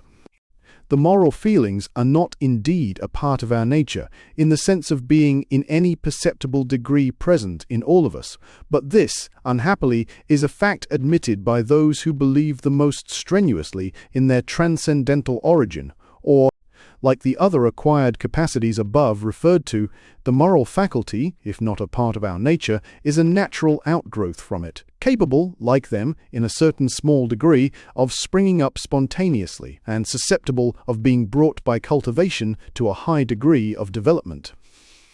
Unhappily, it is also susceptible, by a sufficient use of the external sanctions and of the force of early impressions, of being cultivated in almost any direction, so that there is hardly anything so absurd or so mischievous that it may not, by means of these influences, be made to act on the human mind with all the authority of conscience. To doubt that the same potency might be given by the same means to the principle of utility, even if it had no foundation in human nature, would be flying in the face of all experience. But moral associations, which are wholly of artificial creation, when intellectual culture goes on, yield by degrees to the dissolving force of analysis, and if the feeling of duty, when associated with utility, would appear equally arbitrary. If there were no leading department of our nature, no powerful class of sentiments with which that association would harmonize, which would make us feel it congenial, and incline us not only to foster it in others, for which we have abundant interested motives, but also to cherish it in ourselves, if there were not, in short, a natural basis of sentiment for utilitarian morality, it might well happen that this association also, even after it had been implanted by education, might be analyzed away. But there is this basis of powerful natural sentiment, and this it is which, when once the general happiness is recognized as the ethical standard, will constitute the strength of the utilitarian morality. This firm foundation is that of the social feelings of mankind, the desire to be in unity with our fellow creatures, which is already a powerful principle in human nature, and happily one of those which tend to become stronger even without express inculcation from the influences of advancing civilization. The social state is at once so natural, so necessary, and so habitual to man that, except in some unusual circumstances or by an effort of voluntary abstraction, he never conceives himself otherwise than as a member of a body. And this association is riveted more and more as mankind are further removed from the state of savage independence. Any condition, therefore, which is essential to a state of society becomes more and more an inseparable part of every person's conception of the state of things which he is born into, and which is the destiny of a human being. Now, society between human beings, except in the relation of master and slave, is manifestly impossible on any other footing than that the interests of all are to be consulted. Society between equals can only exist on the understanding that the interests of all are to be regarded equally. And since in all states of civilization every person except an absolute monarch has equals, everyone is obliged to live on these terms with somebody, and in every age some advance is made towards a state in which it will be impossible to live permanently on other terms with anybody. In this way, people grow up unable to conceive as possible to them a state of total disregard of other people's interests. They are under a necessity of conceiving themselves as at least abstaining from all the grosser injuries, and, if only for their own protection, living in a state of constant protest against them. They are also familiar with the fact of cooperating with others and proposing to themselves a collective, not an individual, interest as the aim, at least for the time being, of their actions. So long as they are cooperating, their ends are identified with those of others, there is at least a temporary feeling that the interests of others are their own interests. Not only does all strengthening of social ties and all healthy growth of society give to each individual a stronger personal interest in practically consulting the welfare of others, it also leads him to identify his feelings more and more with their good, or at least with an ever greater degree of practical consideration for it. He comes, as though instinctively, to be conscious of himself as a being who, of course, pays regard to others. The good of others becomes to him a thing naturally and necessarily to be attended to, like any of the physical conditions of our existence. Now, whatever amount of this feeling a person has, he is urged by the strongest motives both of interest and of sympathy to demonstrate it, and to the utmost of his power encourage it in others, and even if he has none of it himself, he is as greatly interested as anyone else that others should have it. Consequently, the smallest germs of the feeling are laid hold of and nourished by the contagion of sympathy and the influences of education, and a complete web of corroborative association is woven round it by the powerful agency of the external sanctions. This mode of conceiving ourselves in human life, as civilization goes on, is felt to be more and more natural. Every step in political improvement renders it more so, by removing the sources of opposition of interest and levelling those inequalities of legal privilege between individuals or classes, owing to which there are large portions of mankind whose happiness it is still practicable to disregard.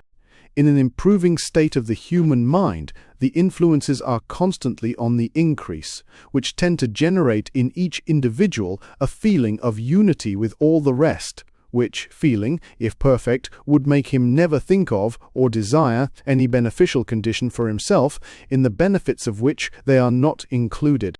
If we now suppose this feeling of unity to be taught as a religion, and the whole force of education, of institutions, and of opinion directed, as it once was in the case of religion, to make every person grow up from infancy surrounded on all sides both by the profession and by the practice of it, I think that no one who can realize this conception will feel any misgiving about the sufficiency of the ultimate sanction for the happiness morality.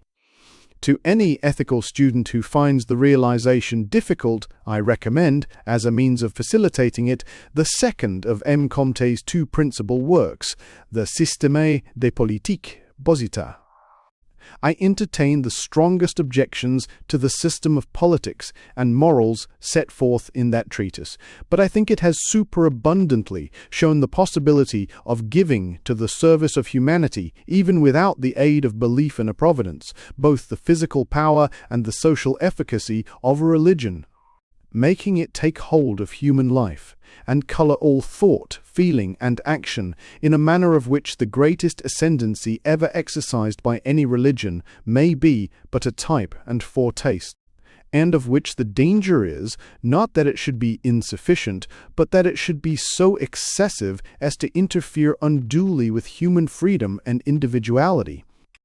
Neither is it necessary to the feeling which constitutes the binding force of the utilitarian morality on those who recognize it, to wait for those social influences which would make its obligation felt by mankind at large. In the comparatively early state of human advancement in which we now live, a person cannot indeed feel that entireness of sympathy with all others, which would make any real discordance in the general direction of their conduct in life impossible. But already a person in whom the social feeling is at all developed cannot bring himself to think of the rest of his fellow creatures as struggling rivals with him for the means of happiness, whom he must desire to see defeated in their object in order that he may succeed in his.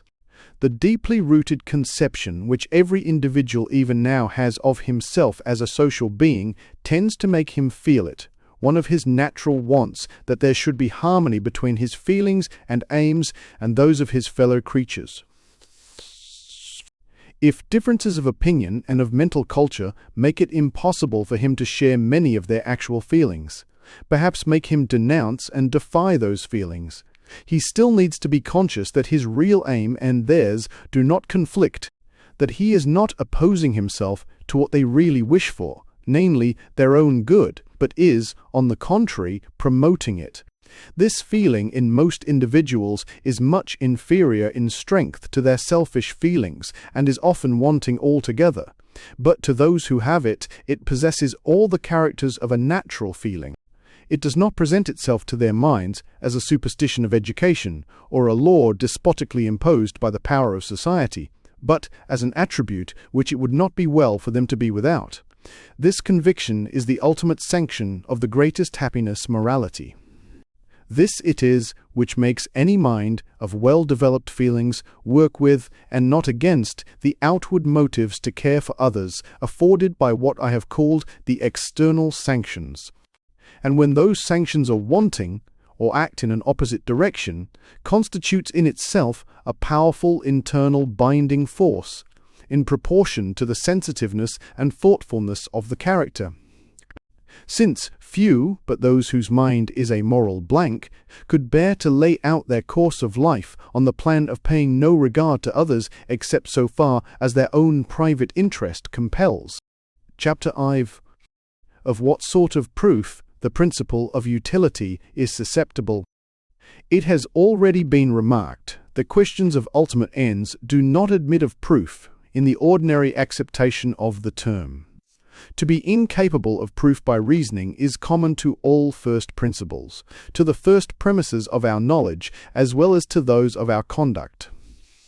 But the former, being matters of fact, may be the subject of a direct appeal to the faculties which judge of fact, namely our senses and our internal consciousness.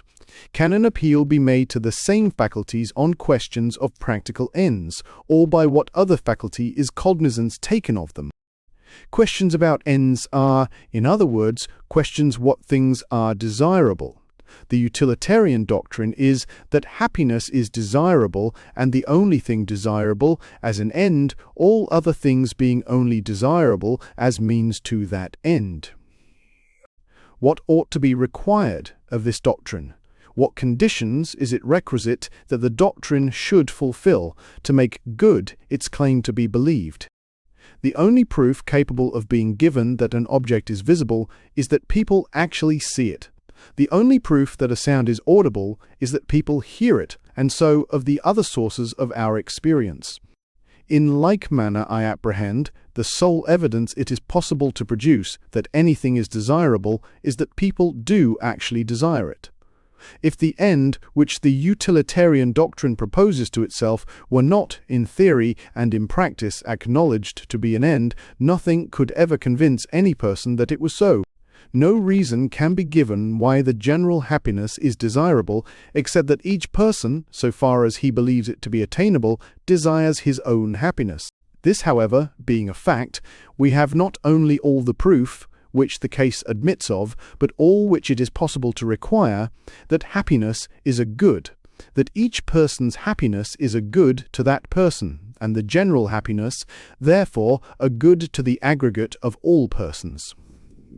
Happiness has made out its title as one of the ends of conduct, and consequently one of the criteria of morality. But it has not, by this alone, proved itself to be the sole criterion. To do that, it would seem, by the same rule, necessary to show not only that people desire happiness, but that they never desire anything else. Now, it is palpable that they do desire things which, in common language, are decidedly distinguished from happiness. They desire, for example, virtue and the absence of vice, no less really than pleasure and the absence of pain. The desire of virtue is not as universal, but it is as authentic a fact as the desire of happiness. And hence the opponents of the utilitarian standard deem that they have a right to infer that there are other ends of human action besides happiness, and that happiness is not the standard of approbation and disapprobation. But does the utilitarian doctrine deny that people desire virtue, or maintain that virtue is not a thing to be desired? The very reverse. It maintains not only that virtue is to be desired, but that it is to be desired disinterestedly for itself. Whatever may be the opinion of utilitarian moralists as to the original conditions by which virtue is made virtue, however they may believe, as they do, that actions and dispositions are only virtuous because they promote another end than virtue, yet this being granted, and it having been decided, from considerations of this description, what is virtuous, they not only place virtue at the very head of the things which are good as means to the ultimate end, but they also recognize as a psychological fact the possibility of its being, to the individual, a good in itself, without looking to any end beyond it, and hold that the mind is not in a right state, not in a state conformable to utility, not in the state most conducive to the general happiness, unless it does love virtue in this manner, as a thing desirable in itself, even although, in the individual instance, you as the main, it should not produce those other desirable consequences which it tends to produce, and on account of which it is held to be virtue. This opinion is not, in the smallest degree, a departure from the happiness principle. The ingredients of happiness are very various, and each of them is desirable in itself, and not merely when considered as swelling and aggregate. The principle of utility does not mean that any given pleasure, as music, for instance, or any given exemption from pain, as, for example, health, are to be looked upon as means to a collective, something termed happiness, and to be desired on that account. They are desired and desirable in and for themselves, besides being means. They are a part of the end. Virtue, according to the utilitarian doctrine, is not naturally and originally part of the end, but it is capable of becoming so, and in those who love it disinterestedly it has become so, and is desired and cherished not as a means to happiness, but as a part of their happiness. To illustrate this farther, we may remember that virtue is not the only thing. originally a means, and which, if it were not a means to anything else, would be and remain indifferent, but which, by association with what it is a means to, comes to be desired for itself, and that too with the utmost intensity. What, for example, shall we say of the love of money? There is nothing originally more desirable about money than about any heap of glittering pebbles. Its worth is solely that of the things which it will buy, the desires for other things than itself, which it is a means of gratifying. Yet the love of money is not only one of the strongest moving forces of human life, but money is, in many cases, desired in and for itself. The desire to possess it is often stronger than the desire to use it, and goes on increasing when all the desires which point to ends beyond it, to be compassed by it, are falling off. It may be then said truly that money is desired not for the sake of an end, but as part of the end. From being a means to happiness, it has come to be itself a principal ingredient of the individual's conception of happiness. The same may be said of the majority of the great objects of human life. Power, for example, or fame, except that to each of these there is a certain amount of immediate pleasure annexed, which has at least the semblance of being naturally inherent in them, a thing which cannot be said of money. Still, however, the strongest natural attraction, both of power and of fame, is the immense aid they give to the attainment of our other wishes. And it is the strong association thus generated between them and all our objects of desire, which gives to the direct desire of them the intensity it often assumes, so as in some characters to surpass in strength all other desires. In these cases, the means have become a part of the end, and a more important part of it than any of the things which they are means to. What was once desired as an instrument for the attainment of happiness has come to be desired for its own sake. In being desired for its own sake, it is, however, desired as part of happiness. The person is made, or thinks he would be made, happy by its mere possession, and is made unhappy by failure to obtain it. The desire of it is not a different thing from the desire of happiness, any more than the love of music or the desire of health. They are included in happiness. They are some of the elements of which the desire of happiness is made up. Happiness is not an abstract idea, but a concrete whole, and these are some of its parts. And the utilitarian standard sanctions and approves their being so.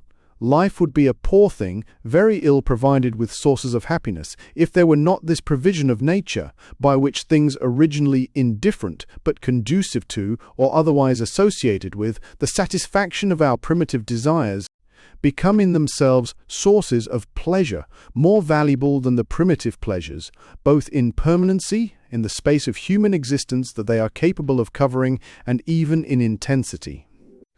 Virtue, according to the utilitarian conception, is a good of this description. There was no original desire of it, or motive to it, save its conduciveness to pleasure, and especially to protection from pain. But through the association thus formed, it may be felt a good in itself, and desired as such with as great intensity as any other good. And with this difference between it and the love of money, of power, or of fame, that all of these may, and often do, render the individual noxious to the other members of the society to which he belongs, whereas there is nothing which makes him so much a blessing to them as the cultivation of the disinterested love of virtue. And consequently, the utilitarian standard, while it tolerates and approves those other acquired desires, up to the point beyond which they would be more injurious to the general happiness than promotive of it, enjoins and requires the cultivation of the love of virtue up to the greatest strength possible, as being above all things important to the general happiness. It results from the preceding considerations that there is in reality nothing desired except happiness. Whatever is desired otherwise than as a means to some end beyond itself, and ultimately to happiness, is desired as itself a part of happiness, and is not desired for itself until it has become so. Those who desire virtue for its own sake desire it either because the consciousness of it is a pleasure, or because the consciousness of being without it is a pain, or for both reasons united. As in truth, the pleasure and pain seldom exist separately, but almost always together, the same person feeling pleasure in the degree of virtue attained, and pain in not having attained more. If one of these gave him no pleasure, and the other no pain, he would not love or desire virtue, or would desire it only for the other benefits which it might produce to himself, or to persons whom he cared for. We have now, then, an answer to the question of what sort of proof the principle of utility is susceptible.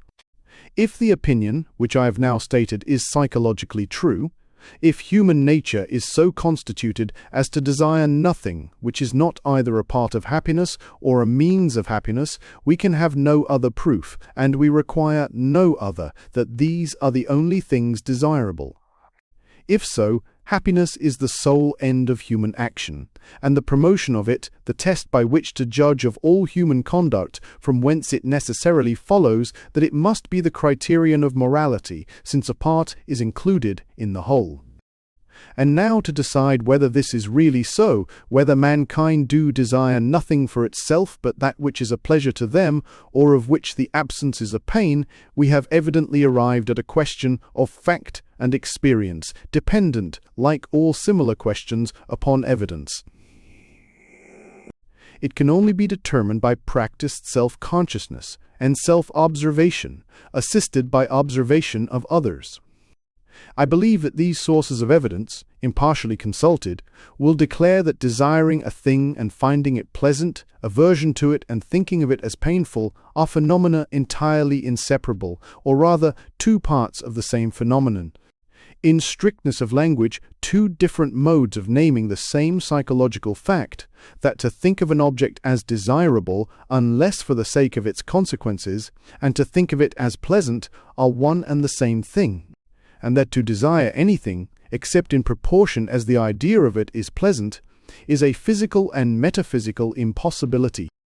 So obvious does this appear to me, that I expect it will hardly be disputed, and the objection made will be, not that desire can possibly be directed to anything ultimately except pleasure and exemption from pain, but that the will is a different thing from desire. That a person of confirmed virtue, or any other person whose purposes are fixed, carries out his purposes without any thought of the pleasure he has in contemplating them, or expects to derive from their fulfillment, and persists in acting on them, even though these pleasures are much diminished by changes in his character or decay of his passive sensibilities, or are outweighed by the pains which the pursuit of the purposes may bring upon him. All this I fully admit, and have stated it elsewhere as positively and emphatically as anyone. Will, the active phenomenon, is a different thing from desire. The state of passive sensibility, and though originally an offshoot from it, may in time take root and detach itself from the parent stock, or so much so that in the case of an habitual purpose, instead of willing the thing because we desire it, we often desire it only because we will it. This, however, is but an instance of that familiar fact, the power of habit, and is nowise confined to the case of virtuous actions. Many indifferent things which men originally did from a motive of some sort, they continue to do from habit. Sometimes this is done unconsciously, the consciousness coming only after the action. At other times with conscious volition, but volition which has become habitual and is put into operation by the force of habit, in opposition perhaps to the deliberate preference, as often happens with those who have contracted habits of vicious or hurtful indulgence. Third and last comes the case in which the habitual act of will in the individual instance is not in contradiction to the general intention prevailing at other times, but in fulfillment of it, as in the case of the person of confirmed virtue, and of all who pursue deliberately and consistently any determinate end. The distinction between will and desire, thus understood, is an authentic and highly important psychological fact. But the fact consists solely in this, that will, like all other parts of our constitution, is amenable to habit, and that we may will from habit what we no longer desire for itself, or desire only because we will it. It is not the less true that will, in the beginning, is entirely produced by desire, including in that term the repelling influence of pain as well as the attractive one of pleasure. Let us take into consideration no longer the person who has a confirmed will to do right, but him in whom that virtuous will is still feeble, conquerable by temptation, and not to be fully relied on. By what means can it be strengthened? How can the will to be virtuous, where it does not exist in sufficient force, be implanted or awakened? Only by making the person desire virtue, by making him think of it in a pleasurable light, or of its absence in a painful one. It is by associating the doing right with pleasure, or the doing wrong with pain, or by eliciting and impressing and bringing home to the person's experience the pleasure naturally involved in the one or the pain in the other, that it is possible to call forth that will to be virtuous, which, when confirmed, acts without any thought of either pleasure or pain. Will is the child of desire, and passes out of the dominion of its parent only to come under that of habit. That which is the result of habit affords no presumption of being intrinsically good, and there would be no reason for wishing that the purpose of virtue should become independent of pleasure and pain. Were it not that the influence of the pleasurable and painful associations which prompt to virtue is not sufficiently to be depended on for unerring constancy of action until it has acquired the support of habit. Both in feeling and in conduct, habit is the only thing which imparts certainty, and it is because of the importance to others of being able to rely absolutely on one's feelings and conduct, and to oneself of being able to rely on one's own, that the will to do right ought to be cultivated into this habitual independence. In other words, this state of the will is a means to good, not intrinsically a good, and does not contradict the doctrine that nothing is a good to human beings, but in so far as it is either itself pleasurable, or a means of attaining pleasure, or averting pain. But if this doctrine be true, the principle of utility is proved. Whether it is so or not must now be left to the consideration of the thoughtful reader. Chapter V. On the connection between justice and utility. In all ages of speculation, one of the strongest obstacles to the reception of the doctrine that utility or happiness is the criterion of right and wrong has been drawn from the idea of justice, the powerful sentiment and apparently clear perception, which that word recalls with a rapidity and certainty resembling an instinct, have seemed to the majority of thinkers to point to an inherent quality in things, to show that the just must have an existence in nature as something absolute generically distinct from every variety of the expedient, and, in idea, opposed to it, though, as is commonly acknowledged, never, in the long run, disjoined from it, in fact. In the case of this, as of our other moral sentiments, there is no necessary connection between the question of its origin and that of its binding force. That a feeling is bestowed on us by nature does not necessarily legitimate all its promptings. The feeling of justice might be a peculiar instinct and might yet require, like our other instincts, to be controlled and enlightened by a higher reason. If we have intellectual instincts leading us to judge in a particular way, as well as animal instincts that prompt us to act in a particular way, there is no necessity that the former should be more infallible in their sphere than the latter in theirs. It may as well happen that wrong judgments are occasionally suggested by those, as wrong actions by these. But though it is one thing to believe that we have natural feelings of justice, and another to acknowledge them as an ultimate criterion of conduct, these two opinions are very closely connected in point of fact.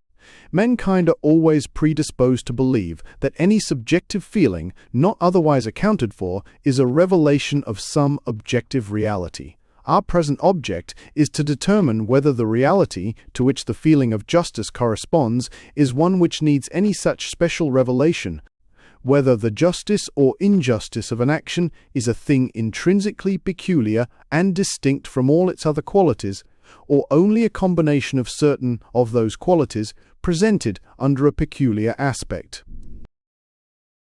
For the purpose of this inquiry, it is practically important to consider whether the feeling itself of justice and injustice is sui generis, like our sensations of color and taste, or a derivative feeling formed by a combination of others. And this it is the more essential to examine, as people are in general willing enough to allow that objectively the dictates of justice coincide with a part of the field of general expediency. But inasmuch as the subjective mental feeling of justice is different from that which commonly attaches to simple expediency, and wide, except in extreme cases of the latter, is far more imperative in its demands, people find it difficult to see in justice only a particular kind or branch of general utility, and think that its superior binding force requires a totally different origin. To throw light upon this question, it is necessary to attempt to ascertain what is the distinguishing character of justice or of injustice. What is the quality, or whether there is any quality, attributed in common to all modes of conduct designated as unjust for justice, like many other moral attributes, is best defined by its opposite, and distinguishing them from such modes of conduct as are disapproved, but without having that particular epithet of disapprobation applied to them. If, in everything which men are accustomed to characterize as just or unjust, some one common attribute or collection of attributes is always present, we may judge whether this particular attribute or combination of attributes would be capable of gathering round it a sentiment of that peculiar character and intensity by virtue of the general laws of our emotional constitution, or whether the sentiment is inexplicable and requires to be regarded as a special provision of nature. If we find the former to be the case, we shall, in resolving this question, have resolved also the main problem. If the latter, we shall have to seek for some other mode of investigating it. And now for I would vice the basic sixthen of Ofol, and the most in 20 base of the third post. To find the common attributes of a variety of objects, it is necessary to begin by surveying the objects themselves in the concrete. Let us therefore advert successively to the various modes of action and arrangements of human affairs which are classed by universal or widely spread opinion as just or as unjust.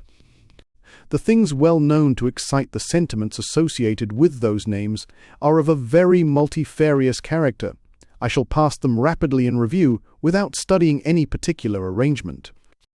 In the first place, it is mostly considered unjust to deprive any one of his personal liberty, his property, or any other thing which belongs to him by law. Here, therefore, is one instance of the application of the terms just and unjust in a perfectly definite sense, namely, that it is just to respect, unjust to violate, the legal rights of anyone. But this judgment admits of several exceptions, arising from the other forms in which the notions of justice and injustice present themselves. For example, the person who suffers the deprivation may, as the phrase is, have forfeited the rights which he is so deprived of, a case to which we shall return presently. But also he is in notions which we shall return presently. Secondly, the legal rights of which he is deprived may be rights which ought not to have belonged to him. In other words, the law which confers on him these rights may be a bad law. When it is so, or when, which is the same thing for our purpose, it is supposed to be so, opinions will differ as to the justice or injustice of infringing it. Some maintain that no law, however bad, ought to be disobeyed by an individual citizen, that his opposition to it, if shown at all, should only be shown in endeavouring to get it altered by competent authority. This opinion, which condemns many of the most illustrious benefactors of mankind, and would often protect pernicious institutions against the only weapons which, in the state of things existing at the time, have any chance of succeeding against them, is defended by those who hold it on grounds of expediency with conbecinions of enafact, principally on that of the importance, to the common interest of mankind, of maintaining inviolate the sentiment of submission to law. Other persons, again, hold the directly contrary opinion that any law judged to be bad may blamelessly be disobeyed, even though it be not judged to be unjust, but only inexpedient. While others would confine the license of disobedience to the case of unjust laws, but again, some say that all laws which are inexpedient are unjust, since every law imposes some restriction on the natural liberty of mankind, which restriction is an injustice, unless legitimated by tending to their good. Among these diversities of opinion, it seems to be universally admitted that there may be unjust laws, and that law, consequently, is not the ultimate criterion of justice, but may give to one person a benefit or impose on another an evil, which justice condemns. When, however, a law is thought to be unjust, it seems always to be regarded as being so in the same way in which a breach of law is unjust, namely by infringing somebody's right, which, as it cannot in this case be a legal right, receives a different appellation and is called a moral right. We may say, therefore, that a second case of injustice consists in taking or withholding from any person that to which he has a moral right. Thirdly, it is universally considered just that each person should obtain that, whether good or evil, which he deserves, and unjust that he should obtain a good, or be made to undergo an evil which he does not deserve. This is perhaps the clearest and most emphatic form in which the idea of justice is conceived by the general mind. As it involves the notion of desert, the question arises, what constitutes desert? Speaking in a general way, a person is understood to deserve good if he does right, evil if he does wrong, and in a more particular sense, to deserve good from those to whom he does or has done good, and evil from those to whom he does or has done evil. The precept of returning good for evil has never been regarded as a case of the fulfillment of justice, but as one in which the claims of justice are waived in obedience to other considerations. Fourthly, it is confessedly unjust to break faith with anyone, to violate an engagement, either express or implied, or disappoint expectations raised by our own conduct, at least if we have raised those expectations knowingly and voluntarily. Like the other obligations of justice already spoken of, this one is not regarded as absolute, but as capable of being overruled by a stronger obligation of justice on the other side, or by such conduct on the part of the person concerned as is deemed to absolve us from our obligation to him, and to constitute a forfeiture of the benefit which he has been led to expect. Fifthly, it is, by universal admission, inconsistent with justice to be partial, to show favour or preference to one person over another, in matters to which favour and preference do not properly apply. Impartiality, however, does not seem to be regarded as a duty in itself, but rather as instrumental to some other duty, for it is admitted that favour and preference are not always censurable, and indeed the cases in which they are condemned are rather the exception than the rule.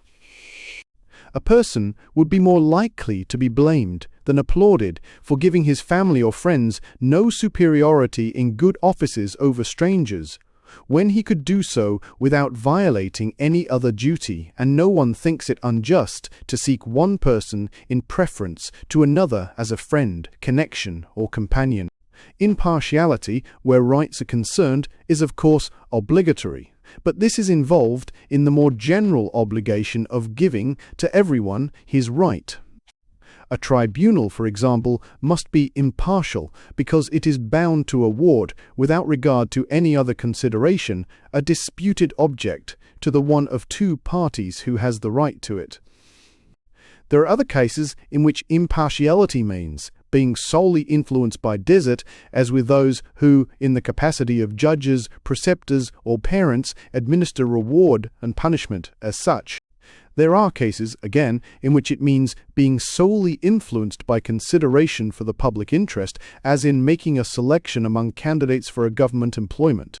Impartiality, in short, as an obligation of justice, may be said to mean being exclusively influenced by the considerations which it is supposed ought to influence the particular case in hand, and resisting the solicitation of any motives which prompt to conduct different from what those considerations would dictate.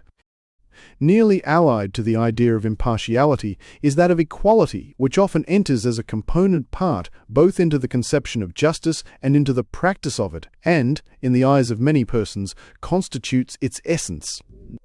But in this, still more than in any other case, the notion of justice varies in different persons, and always conforms in its variations to their notion of utility. Each person maintains that equality is the dictate of justice, except where he thinks that expediency requires inequality. The justice of giving equal protection to the rights of all is maintained by those who support the most outrageous inequality in the rights themselves.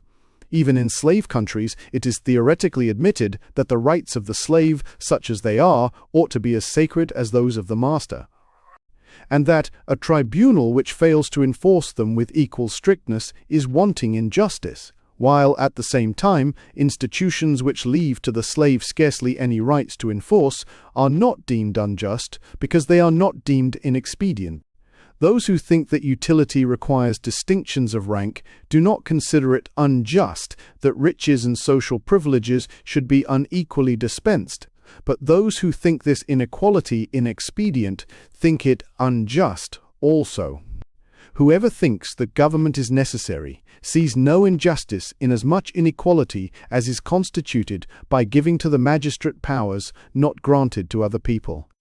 Even among those who hold levelling doctrines, there are as many questions of justice as there are differences of opinion about expediency.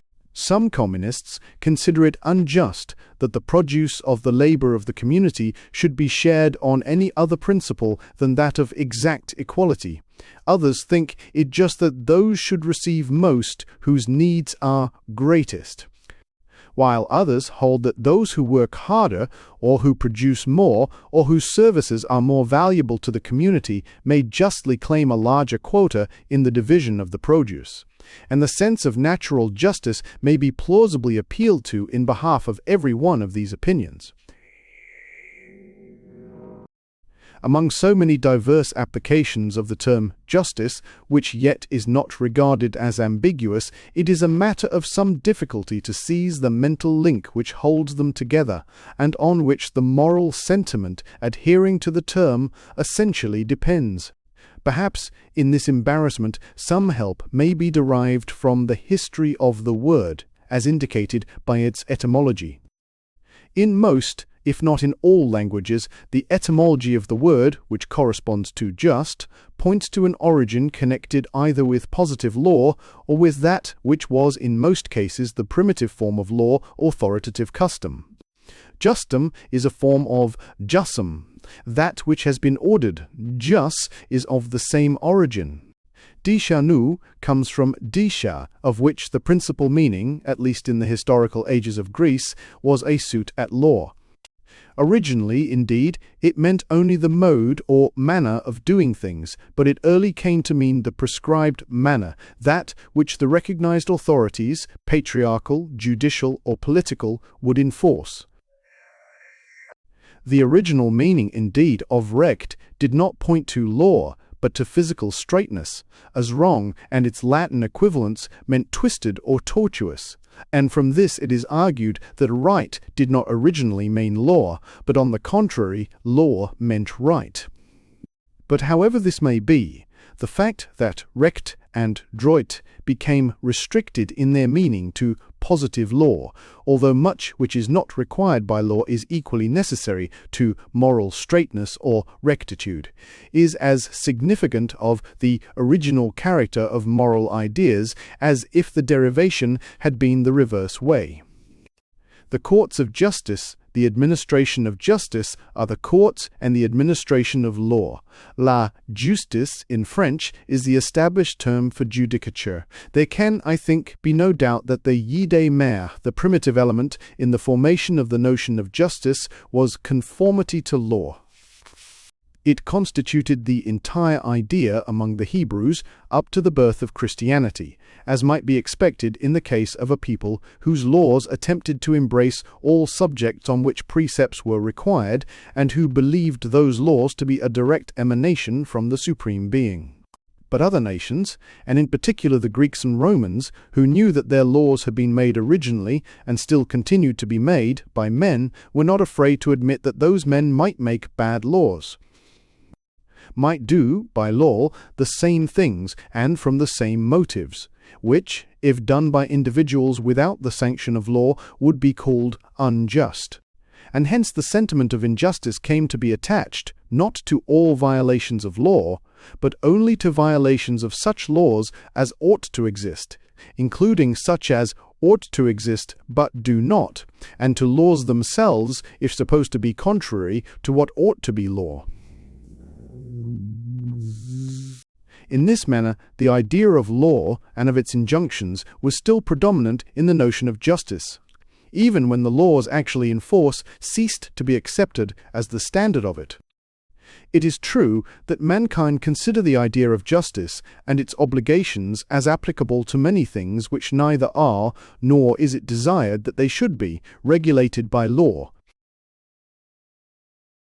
Nobody desires that laws should interfere with the whole detail of private life, yet everyone allows that in all daily conduct a person may and does show himself to be either just or unjust. But even here, the idea of the breach of what ought to be law still lingers in a modified shape. It would always give us pleasure and chime in with our feelings of fitness that acts which we deem unjust should be punished, though we do not always think it expedient that this should be done by the tribunals. We forego that gratification on account of incidental inconveniences. We should be glad to see just conduct enforced and injustice repressed, even in the minutest details, if we were not, with reason, afraid of trusting the magistrate with so unlimited an amount of power over individuals. When we think that a person is bound in justice to do a thing, it is an ordinary form of language to say that he ought to be compelled to do it. We should be gratified to see the obligation enforced by anybody who had the power. If we see that its enforcement by law would be inexpedient, we lament the impossibility. We consider the impunity given to injustice as an evil, and strive to make amends for it by bringing a strong expression of our own and the public disapprobation to bear upon the offender. Thus the idea of legal constraint is still the generating idea of the notion of justice, though undergoing several transformations before that notion, as it exists in an advanced state of society, becomes complete. The above is, I think, a true account, as far as it goes, of the origin and progressive growth of the idea of justice.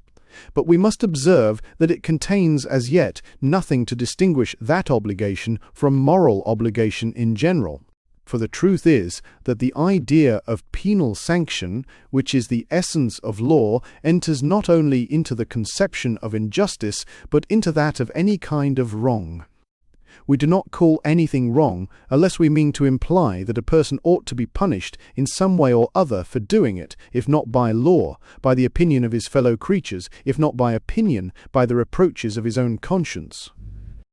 This seems the real turning point of the distinction between morality and simple expediency. It is a part of the notion of duty in every one of its forms that a person may rightfully be compelled to fulfill it. Duty is a thing which may be exacted from a person as one exacts a debt. Unless we think that it might be exacted from him, we do not call it his duty. Reasons of prudence or the interest of other people may militate against actually exacting it, but the person himself, it is clearly understood, would not be entitled to complain. There are other things, on the contrary, which we wish that people should do, which we like or admire them for doing, perhaps dislike or despise them for not doing, but yet admit that they are not bound to do. It is not a case of moral obligation. we do not blame them, that is, we do not think that they are proper objects of punishment. Well, we come by these ideas of deserving and not deserving punishment will appear, perhaps, in the sequel, but I think there is no doubt that this distinction lies at the bottom of the notions of right and wrong. That we call any conduct wrong, or employ instead some other term of dislike or disparagement, according as we think that the person ought, or ought not, to be punished for it. And we say that it would be right to do so and so, or merely that it would be desirable or laudable, according as we would wish to see the person whom it concerns, compelled or only persuaded and exhorted, to act in that manner. This, therefore, being the characteristic difference which marks off not justice but morality in general, from the remaining provinces of expediency and worthiness, the character is still to be sought which distinguishes justice from other branches of morality. Now it is known that ethical writers divide moral duties into two classes, denoted by the ill-chosen expressions, duties of perfect and of imperfect obligation, the latter being those in which, though the act is obligatory, the particular occasions of performing it are left to our choice, as in the case of charity or beneficence, which we are indeed bound to practice, but not towards any definite person, nor at any prescribed time. In the more precise language of philosophic jurists, duties of perfect obligation are those duties in virtue of which a correlative right resides in some person or persons. Duties of imperfect obligation are those moral obligations which do not give birth to any right. I think it will be found that this distinction exactly coincides with that which exists between justice and the other obligations of morality. In our survey of the various popular acceptations of justice, the term appeared generally to involve the idea of a personal right, a claim on the part of one or more individuals, like that which the law gives when it confers a proprietary or other legal right. Whether the injustice consists in depriving a person of a possession, or in breaking faith with him, or in treating him worse than he deserves, or worse than other people who have no greater claims, in each case the supposition implies two things, a wrong done and some assignable person who is wronged. Injustice may also be done by treating a person better than others, but the wrong in this case is to his competitors, who are also assignable persons. It seems to me that this feature in the case, a right in some person, correlative to the moral obligation, constitutes the specific difference between justice and generosity or beneficence. Justice implies something which it is not only right to do, and wrong not to do, but which some individual person can claim from us as his moral right. No one has a moral right to our generosity or beneficence, because we are not morally bound to practice those virtues towards any given individual. And it will be found, with respect to this, as with respect to every correct definition, that the instances which seem to conflict with it are those which most confirm it. For if a moralist attempts, as some have done, to make out that mankind generally, though not any given individual, have a right to all the good we can do them, he at once, by that thesis, includes generosity and beneficence within the category of justice. He is obliged to say that our utmost exertions are due to our fellow creatures, thus assimilating them to a debt, or that nothing less can be a sufficient return for what society does for us, thus classing the case as one of gratitude, both of which are acknowledged cases of justice. Wherever there is a right, the case is one of justice, and not of the virtue of beneficence, and whoever does not place the distinction between justice and morality in general, where we have now placed it, will be found to make no distinction between them at all, but to merge all morality in justice. Having thus endeavoured to determine the distinctive elements which enter into the composition of the idea of justice, we are ready to enter on the inquiry whether the feeling which accompanies the idea is attached to it by a special dispensation of nature, or whether it could have grown up by any known laws out of the idea itself, and in particular whether it can have originated in considerations of general expediency.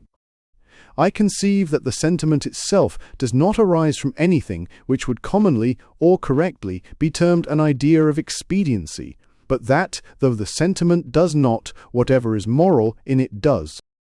We have seen that the two essential ingredients in the sentiment of justice are the desire to punish a person who has done harm, and the knowledge or belief that there is some definite individual or individuals to whom harm has been done.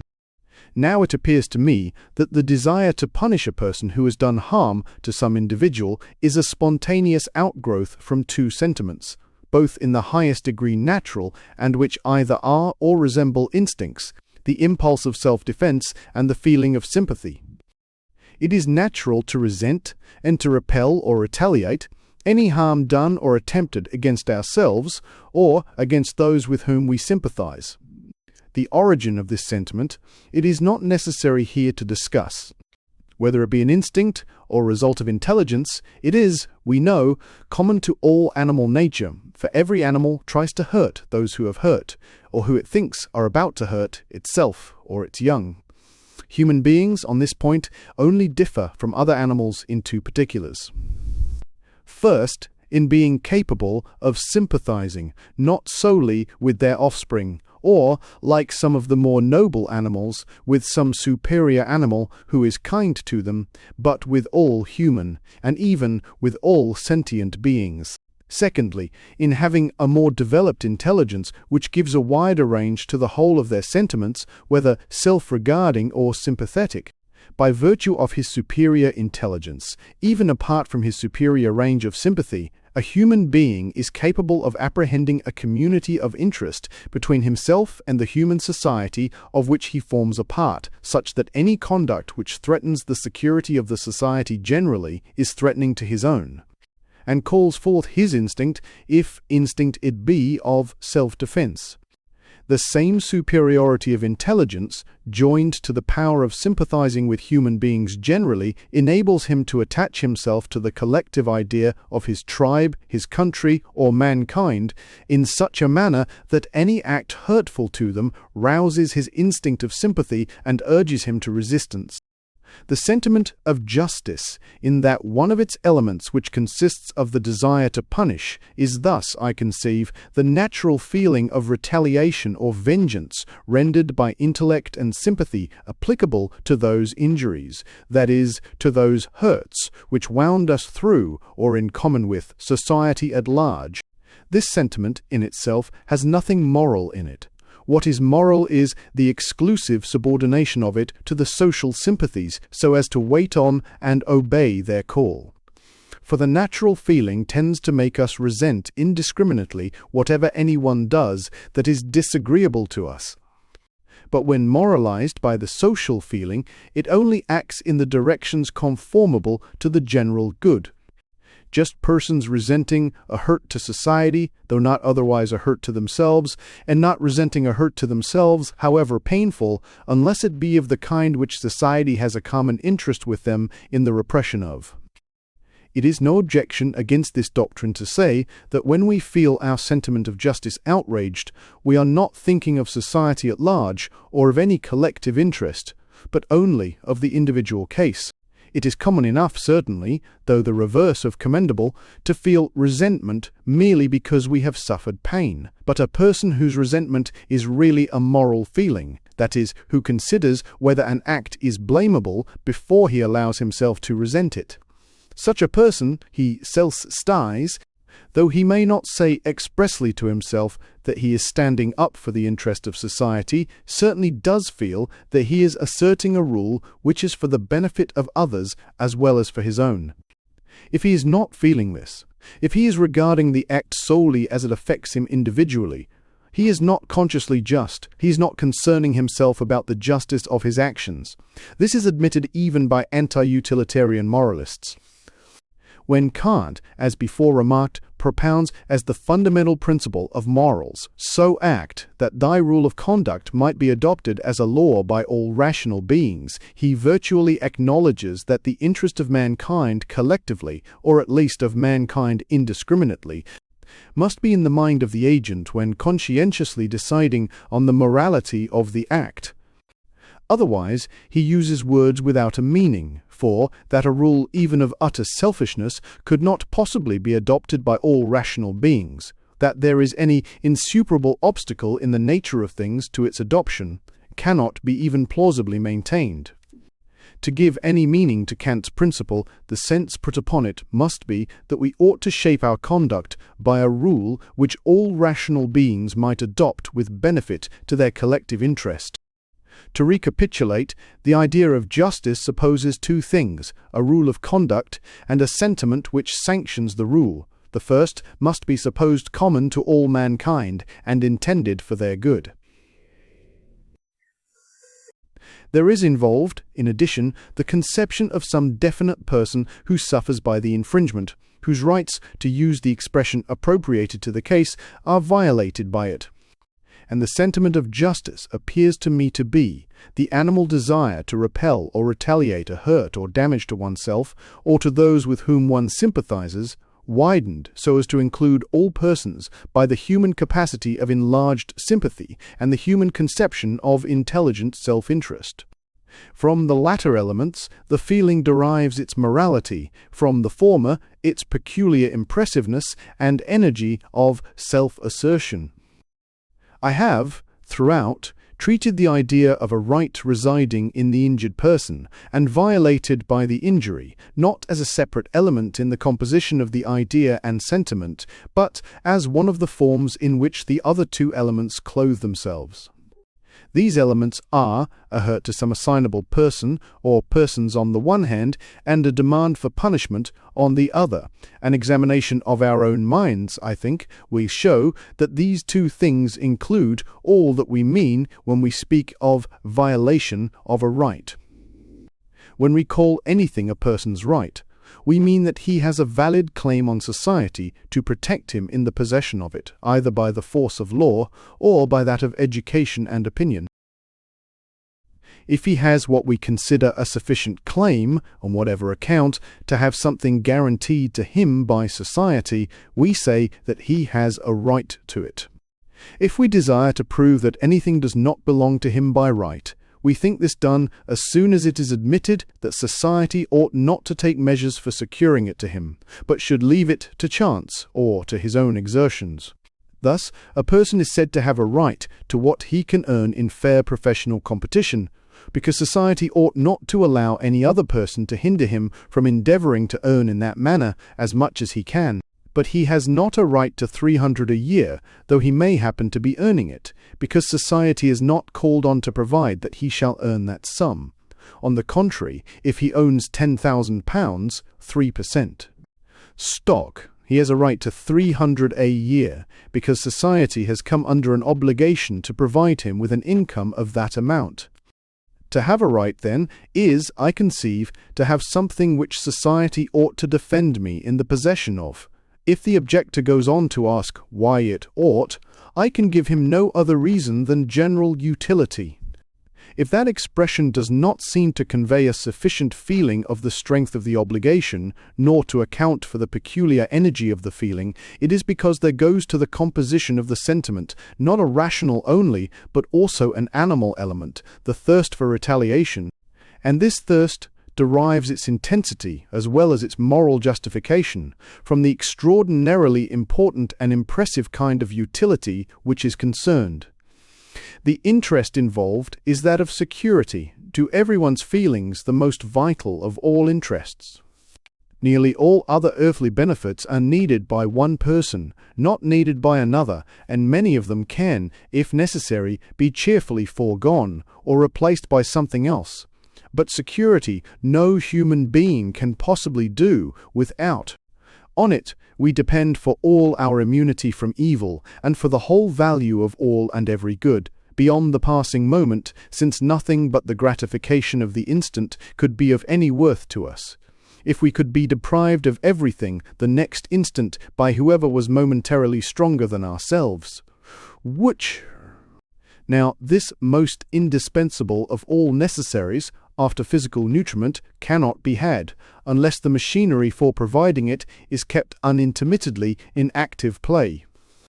Our notion, therefore, of the claim we have on our fellow creatures to join in making safe for us the very groundwork of our existence gathers feelings round it so much more intense than those concerned in any of the more common cases of utility, that the difference in degree, as is often the case in psychology, becomes a real difference in kind. The claim assumes the character of absoluteness, that apparent infinity and incommensurability with all other considerations, which constitute the distinction between the feeling of right and wrong, and that of ordinary expediency and inexpediency. The feelings concerned are so powerful, and we count so positively on finding a responsive feeling in others, all being alike interested, that ought and should grow into must, and recognized indispensability becomes a moral necessity analogous to physical and often not inferior to it in binding force. If the preceding analysis, or something resembling it, be not the correct account of the notion of justice, if justice be totally independent of utility and be a standard seality, which the mind can recognize by simple introspection of itself, it is hard to understand why that internal oracle is so ambiguous, and why so many things appear either just or unjust, according to the light in which they are regarded. We are continually informed that utility is an uncertain standard, which every different person interprets differently, and that there is no safety but in the immutable, ineffaceable, and unmistakable dictates of justice, which carry their evidence in themselves and are independent of the fluctuations of opinion. One would suppose from this that on questions of justice there could be no controversy, that if we take that for our rule, its application to any given case could leave us in as little doubt as a mathematical demonstration. So far is this from being the fact that there is as much difference of opinion and as fierce discussion about what is just as about what is useful to society. Not only have different nations and individuals different notions of justice, but, in the mind of one and the same individual, justice is not some one rule, principle, or maxim, but many, which do not always coincide in their dictates, and in choosing between which he is guided either by some extraneous standard or by his own personal predilections. For instance, there are some who say that it is unjust to punish anyone for the sake of example to others, that punishment is just only when intended for the good of the sufferer himself. Others maintain the extreme reverse, contending that to punish persons who have attained years of discretion for their own benefit is despotism and injustice, since if the matter at issue is solely their own good, no one has a right to control their own judgment of it, but that they may justly be punished to prevent evil to others, this being an exercise of the legitimate right of self-defense. Owen, again, affirms that it is unjust to punish at all, for the criminal did not make his own character, his education, and the circumstances which surround him have made him a criminal, and for these he is not responsible. All these opinions are extremely plausible, and so long as the question is argued as one of justice simply, without going down to the principles which lie under justice and are the source of its authority, I am unable to see how any of these reasoners can be refuted. For, in truth, every one of the three builds upon rules of justice confessedly true. The first appeals to the acknowledged injustice of singling out an individual and making him a sacrifice without his consent for other people's benefit. The second relies on the acknowledged justice of self-defense and the admitted injustice of forcing one person to conform to another's notions of what constitutes his good. The Owenite invokes the admitted principle that it is unjust to punish anyone for what he cannot help. Each is triumphant so long as he is not compelled to take into consideration any other maxims of justice than the one he has selected. But as soon as their several maxims are brought face to face, each disputant seems to have exactly as much to say for himself as the others. No one of them can carry out his own notion of justice without trampling upon another equally binding. These are difficulties. They have always been felt to be such, and many devices have been invented to turn rather than to overcome them. As a refuge from the last of the three, men imagined what they called the freedom of the will, fancying that they could not justify punishing a man whose will is in a thoroughly hateful state unless it be supposed to have come into that state through no influence of anterior circumstances. To escape from the other difficulties, a favourite contrivance has been the fiction of a contract, whereby at some unknown period all the members of society engaged to obey the laws and consented to be punished for any disobedience to them, thereby giving to their legislators the right, which it is assumed they would not otherwise have had, of punishing them either for their own good or for that of society. This happy thought was considered to get rid of the whole difficulty and to legitimate the infliction of punishment in virtue of another received maxim of justice, voluntas non fit injuria, that is not unjust, which is done with the consent of the person who is supposed to be hurt by it. I need hardly remark that even if the consent were not a mere fiction, this maxim is not superior in authority to the others which it is brought in to supersede. It is, on the contrary, an instructive specimen of the loose and irregular manner in which supposed principles of justice grow up. This particular one evidently came into use as a help to the coarse exigencies of courts of law, which are sometimes obliged to be content with very uncertain presumptions, on account of the greater evils which would often arise from any attempt on their part to cut finer. But even courts of law are not able to adhere consistently to the maxim, for they allow voluntary engagements to be set aside on the ground of fraud, and sometimes on that of mere mistake or misinformation. Again, when the legitimacy of inflicting punishment is admitted, how many conflicting conceptions of justice come to light in discussing the proper apportionment of punishment to offences. No rule on this subject recommends itself so strongly to the primitive and spontaneous sentiment of justice as the lex talionis, an eye for an eye and a tooth for a tooth. Though this principle of the Jewish and of the Mohammedan law has been generally abandoned in Europe as a practical maxim, there is, I suspect, in most minds a secret hankering after it. And when retribution accidentally falls on an offender in that precise shape, the general feeling of satisfaction evinced bears witness how natural is the sentiment to which this repayment in kind is acceptable. With many, the test of justice in penal infliction is that the punishment should be proportioned to the offence, meaning that it should be exactly measured by the moral guilt of the culprit, whatever be their standard for measuring moral guilt. The consideration what amount of punishment is necessary to deter from the offence, having nothing to do with the question of justice in their estimation, while there are others to whom that consideration is all in all, who maintain that it is not just, at least for man, to inflict on a fellow creature, whatever may be his offences, any amount of suffering beyond the least that will suffice to prevent him from repeating, and others from imitating, his misconduct. To take another example from a subject already once referred to, in a cooperative industrial association, is it just or not that talent or skill should give a title to superior remuneration? On the negative side of the question, it is argued that whoever does the best he can deserves equally well, and ought not in justice to be put in a position of inferiority for no fault of his own. That superior abilities have already advantages more than enough in the admiration they excite, the personal influence they command, and the internal sources of satisfaction attending them, without adding to these a superior share of the world's goods. And that society is bound in justice rather to make compensation to the less favoured for this unmerited inequality of advantages than to aggravate it. On the contrary side, it is contended that society receives more from the more efficient labourer. That his services being more useful, society owes him a larger return for them, that a greater share of the joint result is actually his work, and not to allow his claim to it is a kind of robbery, that if he is only to receive as much as others, he can only be justly required to produce as much, and to give a smaller amount of time and exertion proportioned to his superior efficiency.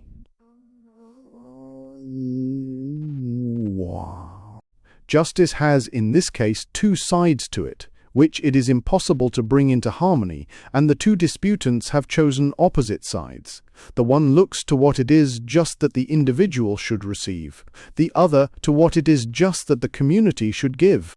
Each, from his own point of view, is unanswerable, and any choice between them on grounds of justice must be perfectly arbitrary. Social utility alone can decide the preference. How many, again, and how irreconcilable are the standards of justice to which reference is made in discussing the repartition of taxation? One opinion is that payment to the state should be in numerical proportion to pecuniary means. Others think that justice dictates what they term graduated taxation, taking a higher percentage from those who have more to spare. In point of natural justice, a strong case might be made for disregarding means altogether and taking the same absolute sum whenever it could be got from everyone, as the subscribers to a mess or to a club all pay the same sum for the same privileges, whether they can all equally afford it or not.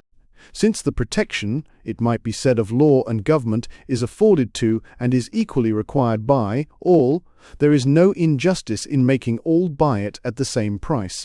It is reckoned justice, not injustice, that a dealer should charge to all customers the same price for the same article, not a price varying according to their means of payment. And this doctrine, as applied to taxation, finds no advocates, because it conflicts strongly with men's feelings of humanity and perceptions of social expediency, but the principle of justice which it invokes is as true and as binding as those which can be appealed to against it. Accordingly, it exerts a tacit influence on the line of defense employed for other modes of assessing taxation. People feel obliged to argue that the state does more for the rich than for the poor, as a justification for its taking more from them. Though this is in reality not true, for the rich would be far better able to protect themselves in the absence of law or government than the poor, and indeed would probably be successful in converting the poor into their slaves. Others, again, so far defer to the same conception of justice as to maintain that all should pay an equal capitation tax for the protection of their persons, these being of equal value to all, and an unequal tax for the protection of their property, which is unequal. To this others reply that the all of one man is as valuable to him as the all of another. From these confusions there is no other mode of extrication than the utilitarian. Is, then, the difference between the just and the expedient a merely imaginary distinction?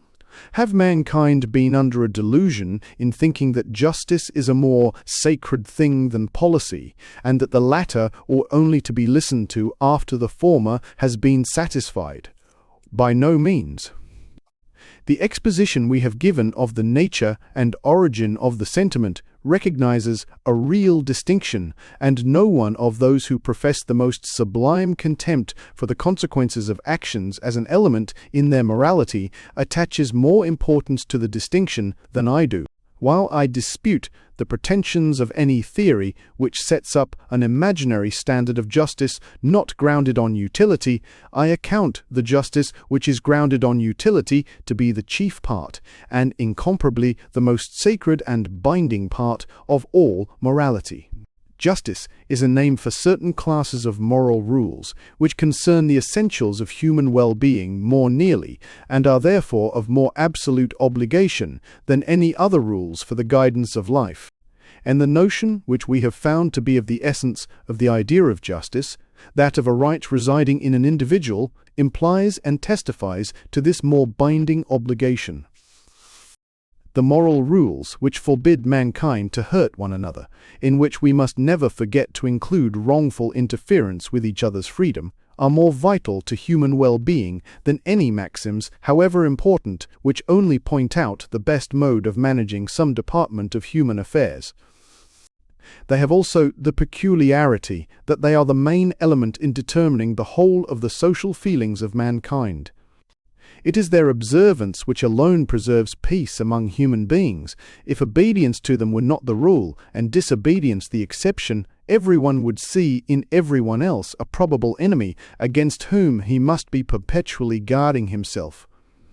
What is hardly less important, these are the precepts which mankind have the strongest and the most direct inducements for impressing upon one another. By merely giving to each other prudential instruction or exhortation, they may gain, or think they gain, nothing.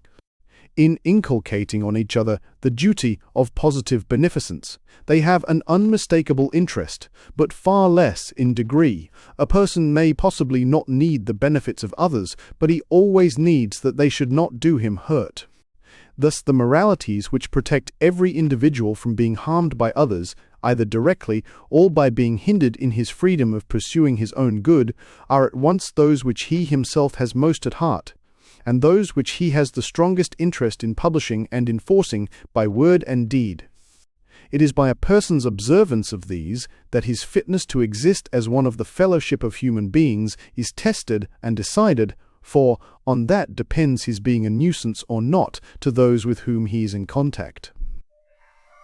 The most marked cases of injustice, and those which give the tone to the feeling of repugnance which characterizes the sentiment, are acts of wrongful aggression, or wrongful exercise of power over someone. The next are those which consist in wrongfully withholding from him something which is his due, in both cases inflicting on him a positive hurt, either in the form of direct suffering or of the privation of some good which he had reasonable ground, either of a physical or of a social kind, for counting upon.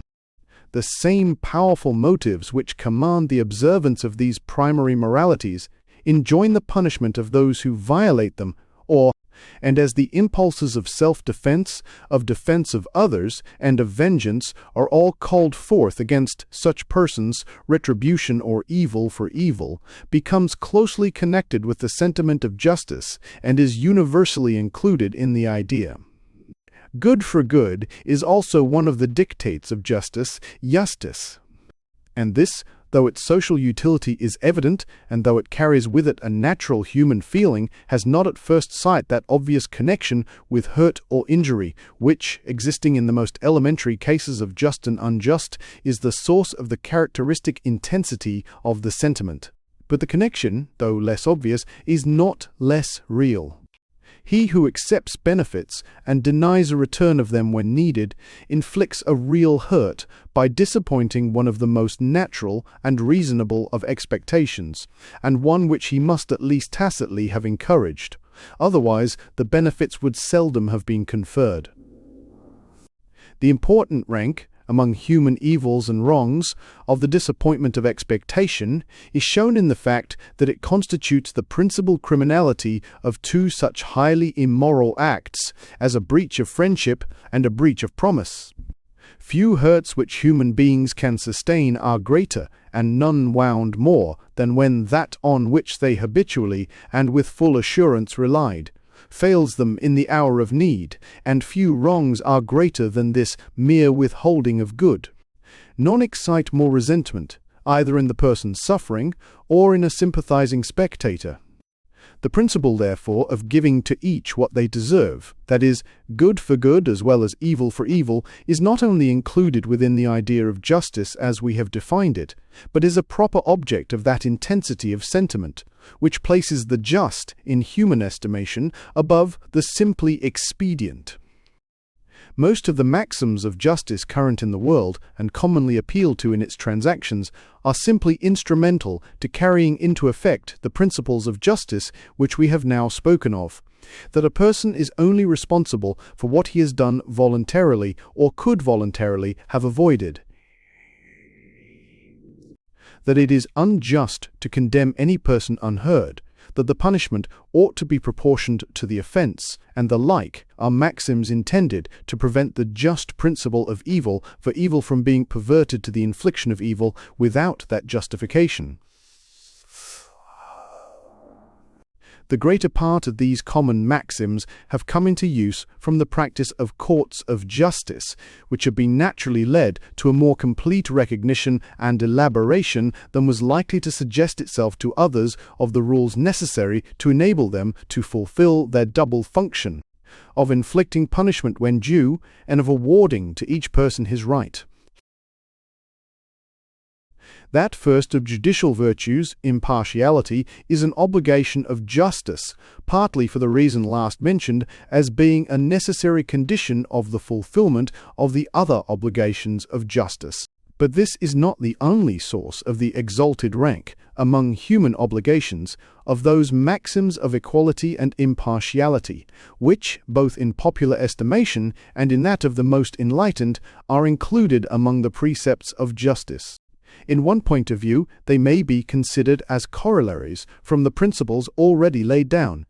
If it is a duty to do to each according to his deserts, returning good for good, as well as repressing evil by evil, it necessarily follows that we should treat all equally well, when no higher duty forbids, who have deserved equally well of us, and that society should treat all equally well who have deserved equally well of it, that is, who have deserved equally well absolutely.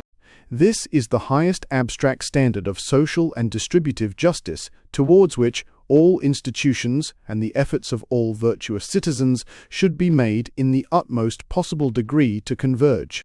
But this great moral duty rests upon a still deeper foundation, being a direct emanation from the first principle of morals, and not a mere logical corollary from secondary or derivative doctrines. It is involved in the very meaning of utility, or the greatest happiness principle. That principle is a mere form of words without rational signification, unless one person's happiness, supposed equal in degree with the proper allowance made for kind, is counted for exactly as much as another's. Those conditions being supplied, Bentham's dictum, everybody to count for one, nobody for more than one, might be written under the principle of utility as an explanatory commentary. D. The equal claim of everybody to happiness in the estimation of the moralist and the legislator involves an equal claim to all the means of happiness, except in so far as the inevitable conditions of human life, and the general interest in which that of every individual is included, set limits to the maxim, and those limits ought to be strictly construed.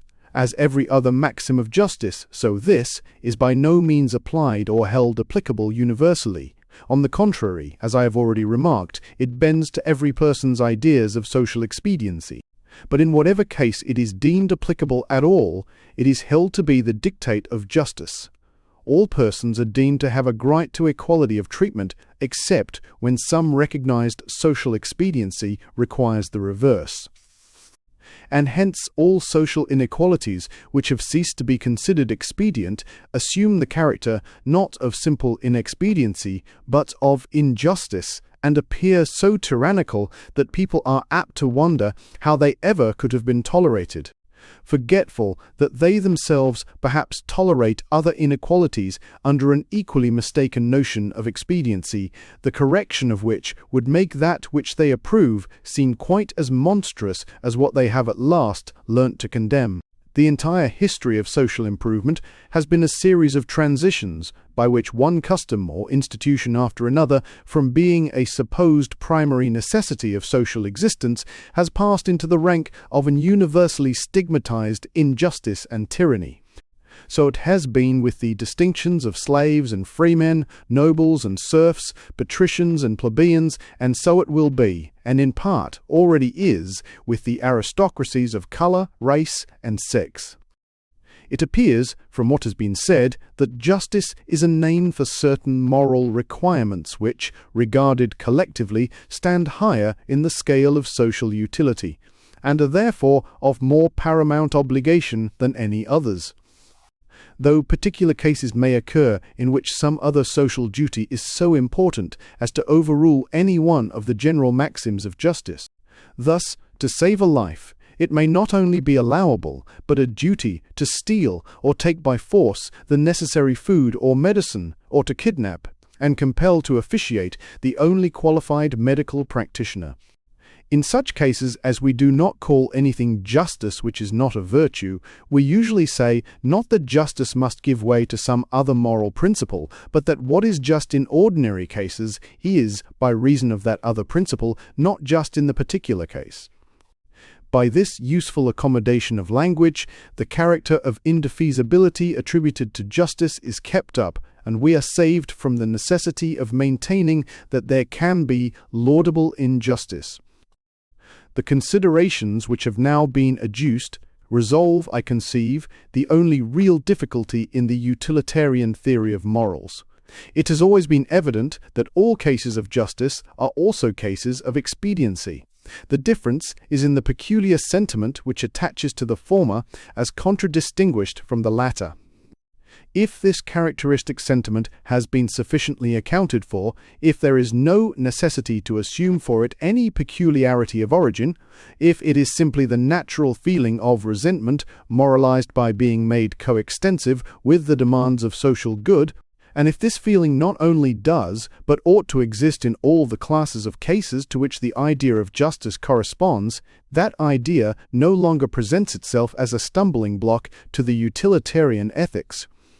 Justice remains the appropriate name for certain social utilities which are vastly more important and therefore more absolute and imperative than any others are as a class, though not more so than others may be in particular cases, and which, therefore, ought to be, as well as naturally are, guarded by a sentiment not only different in degree but also in kind, distinguished from the milder feeling which attaches to the mere idea of promoting human pleasure or convenience, at once by the more definite nature of its commands and by the sterner character of its sanctions.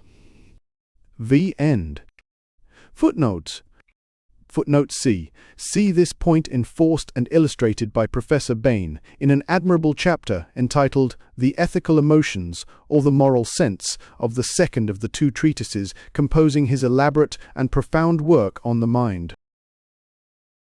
Footnote D. This implication in the first principle of the utilitarian scheme of perfect impartiality between persons is regarded by Mr.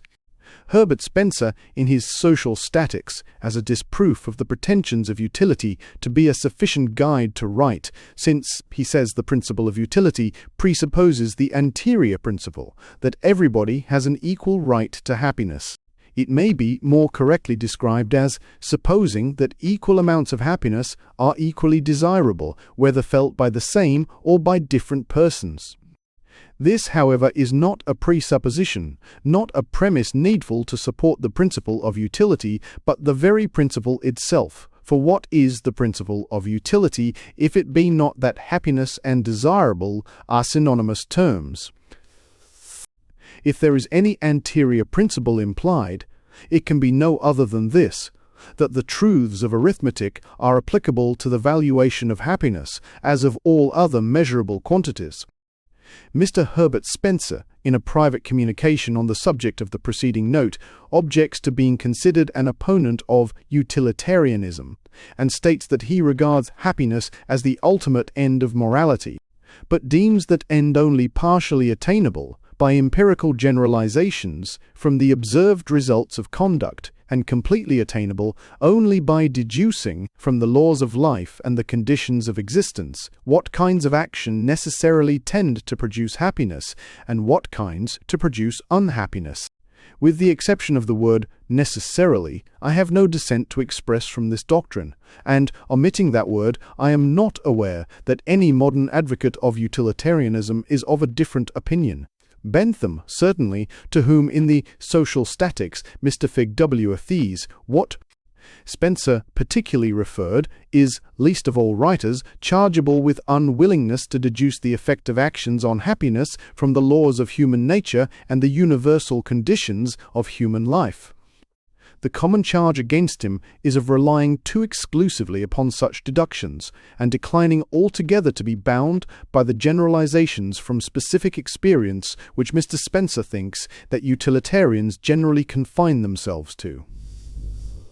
My own opinion, and as I collect, Mr. 4, Spencer's is that in ethics, as in all other branches of scientific study, the consilience of the results of both these processes, each corroborating and verifying the other, is requisite to give to any general proposition the kind and degree of evidence which constitutes scientific proof.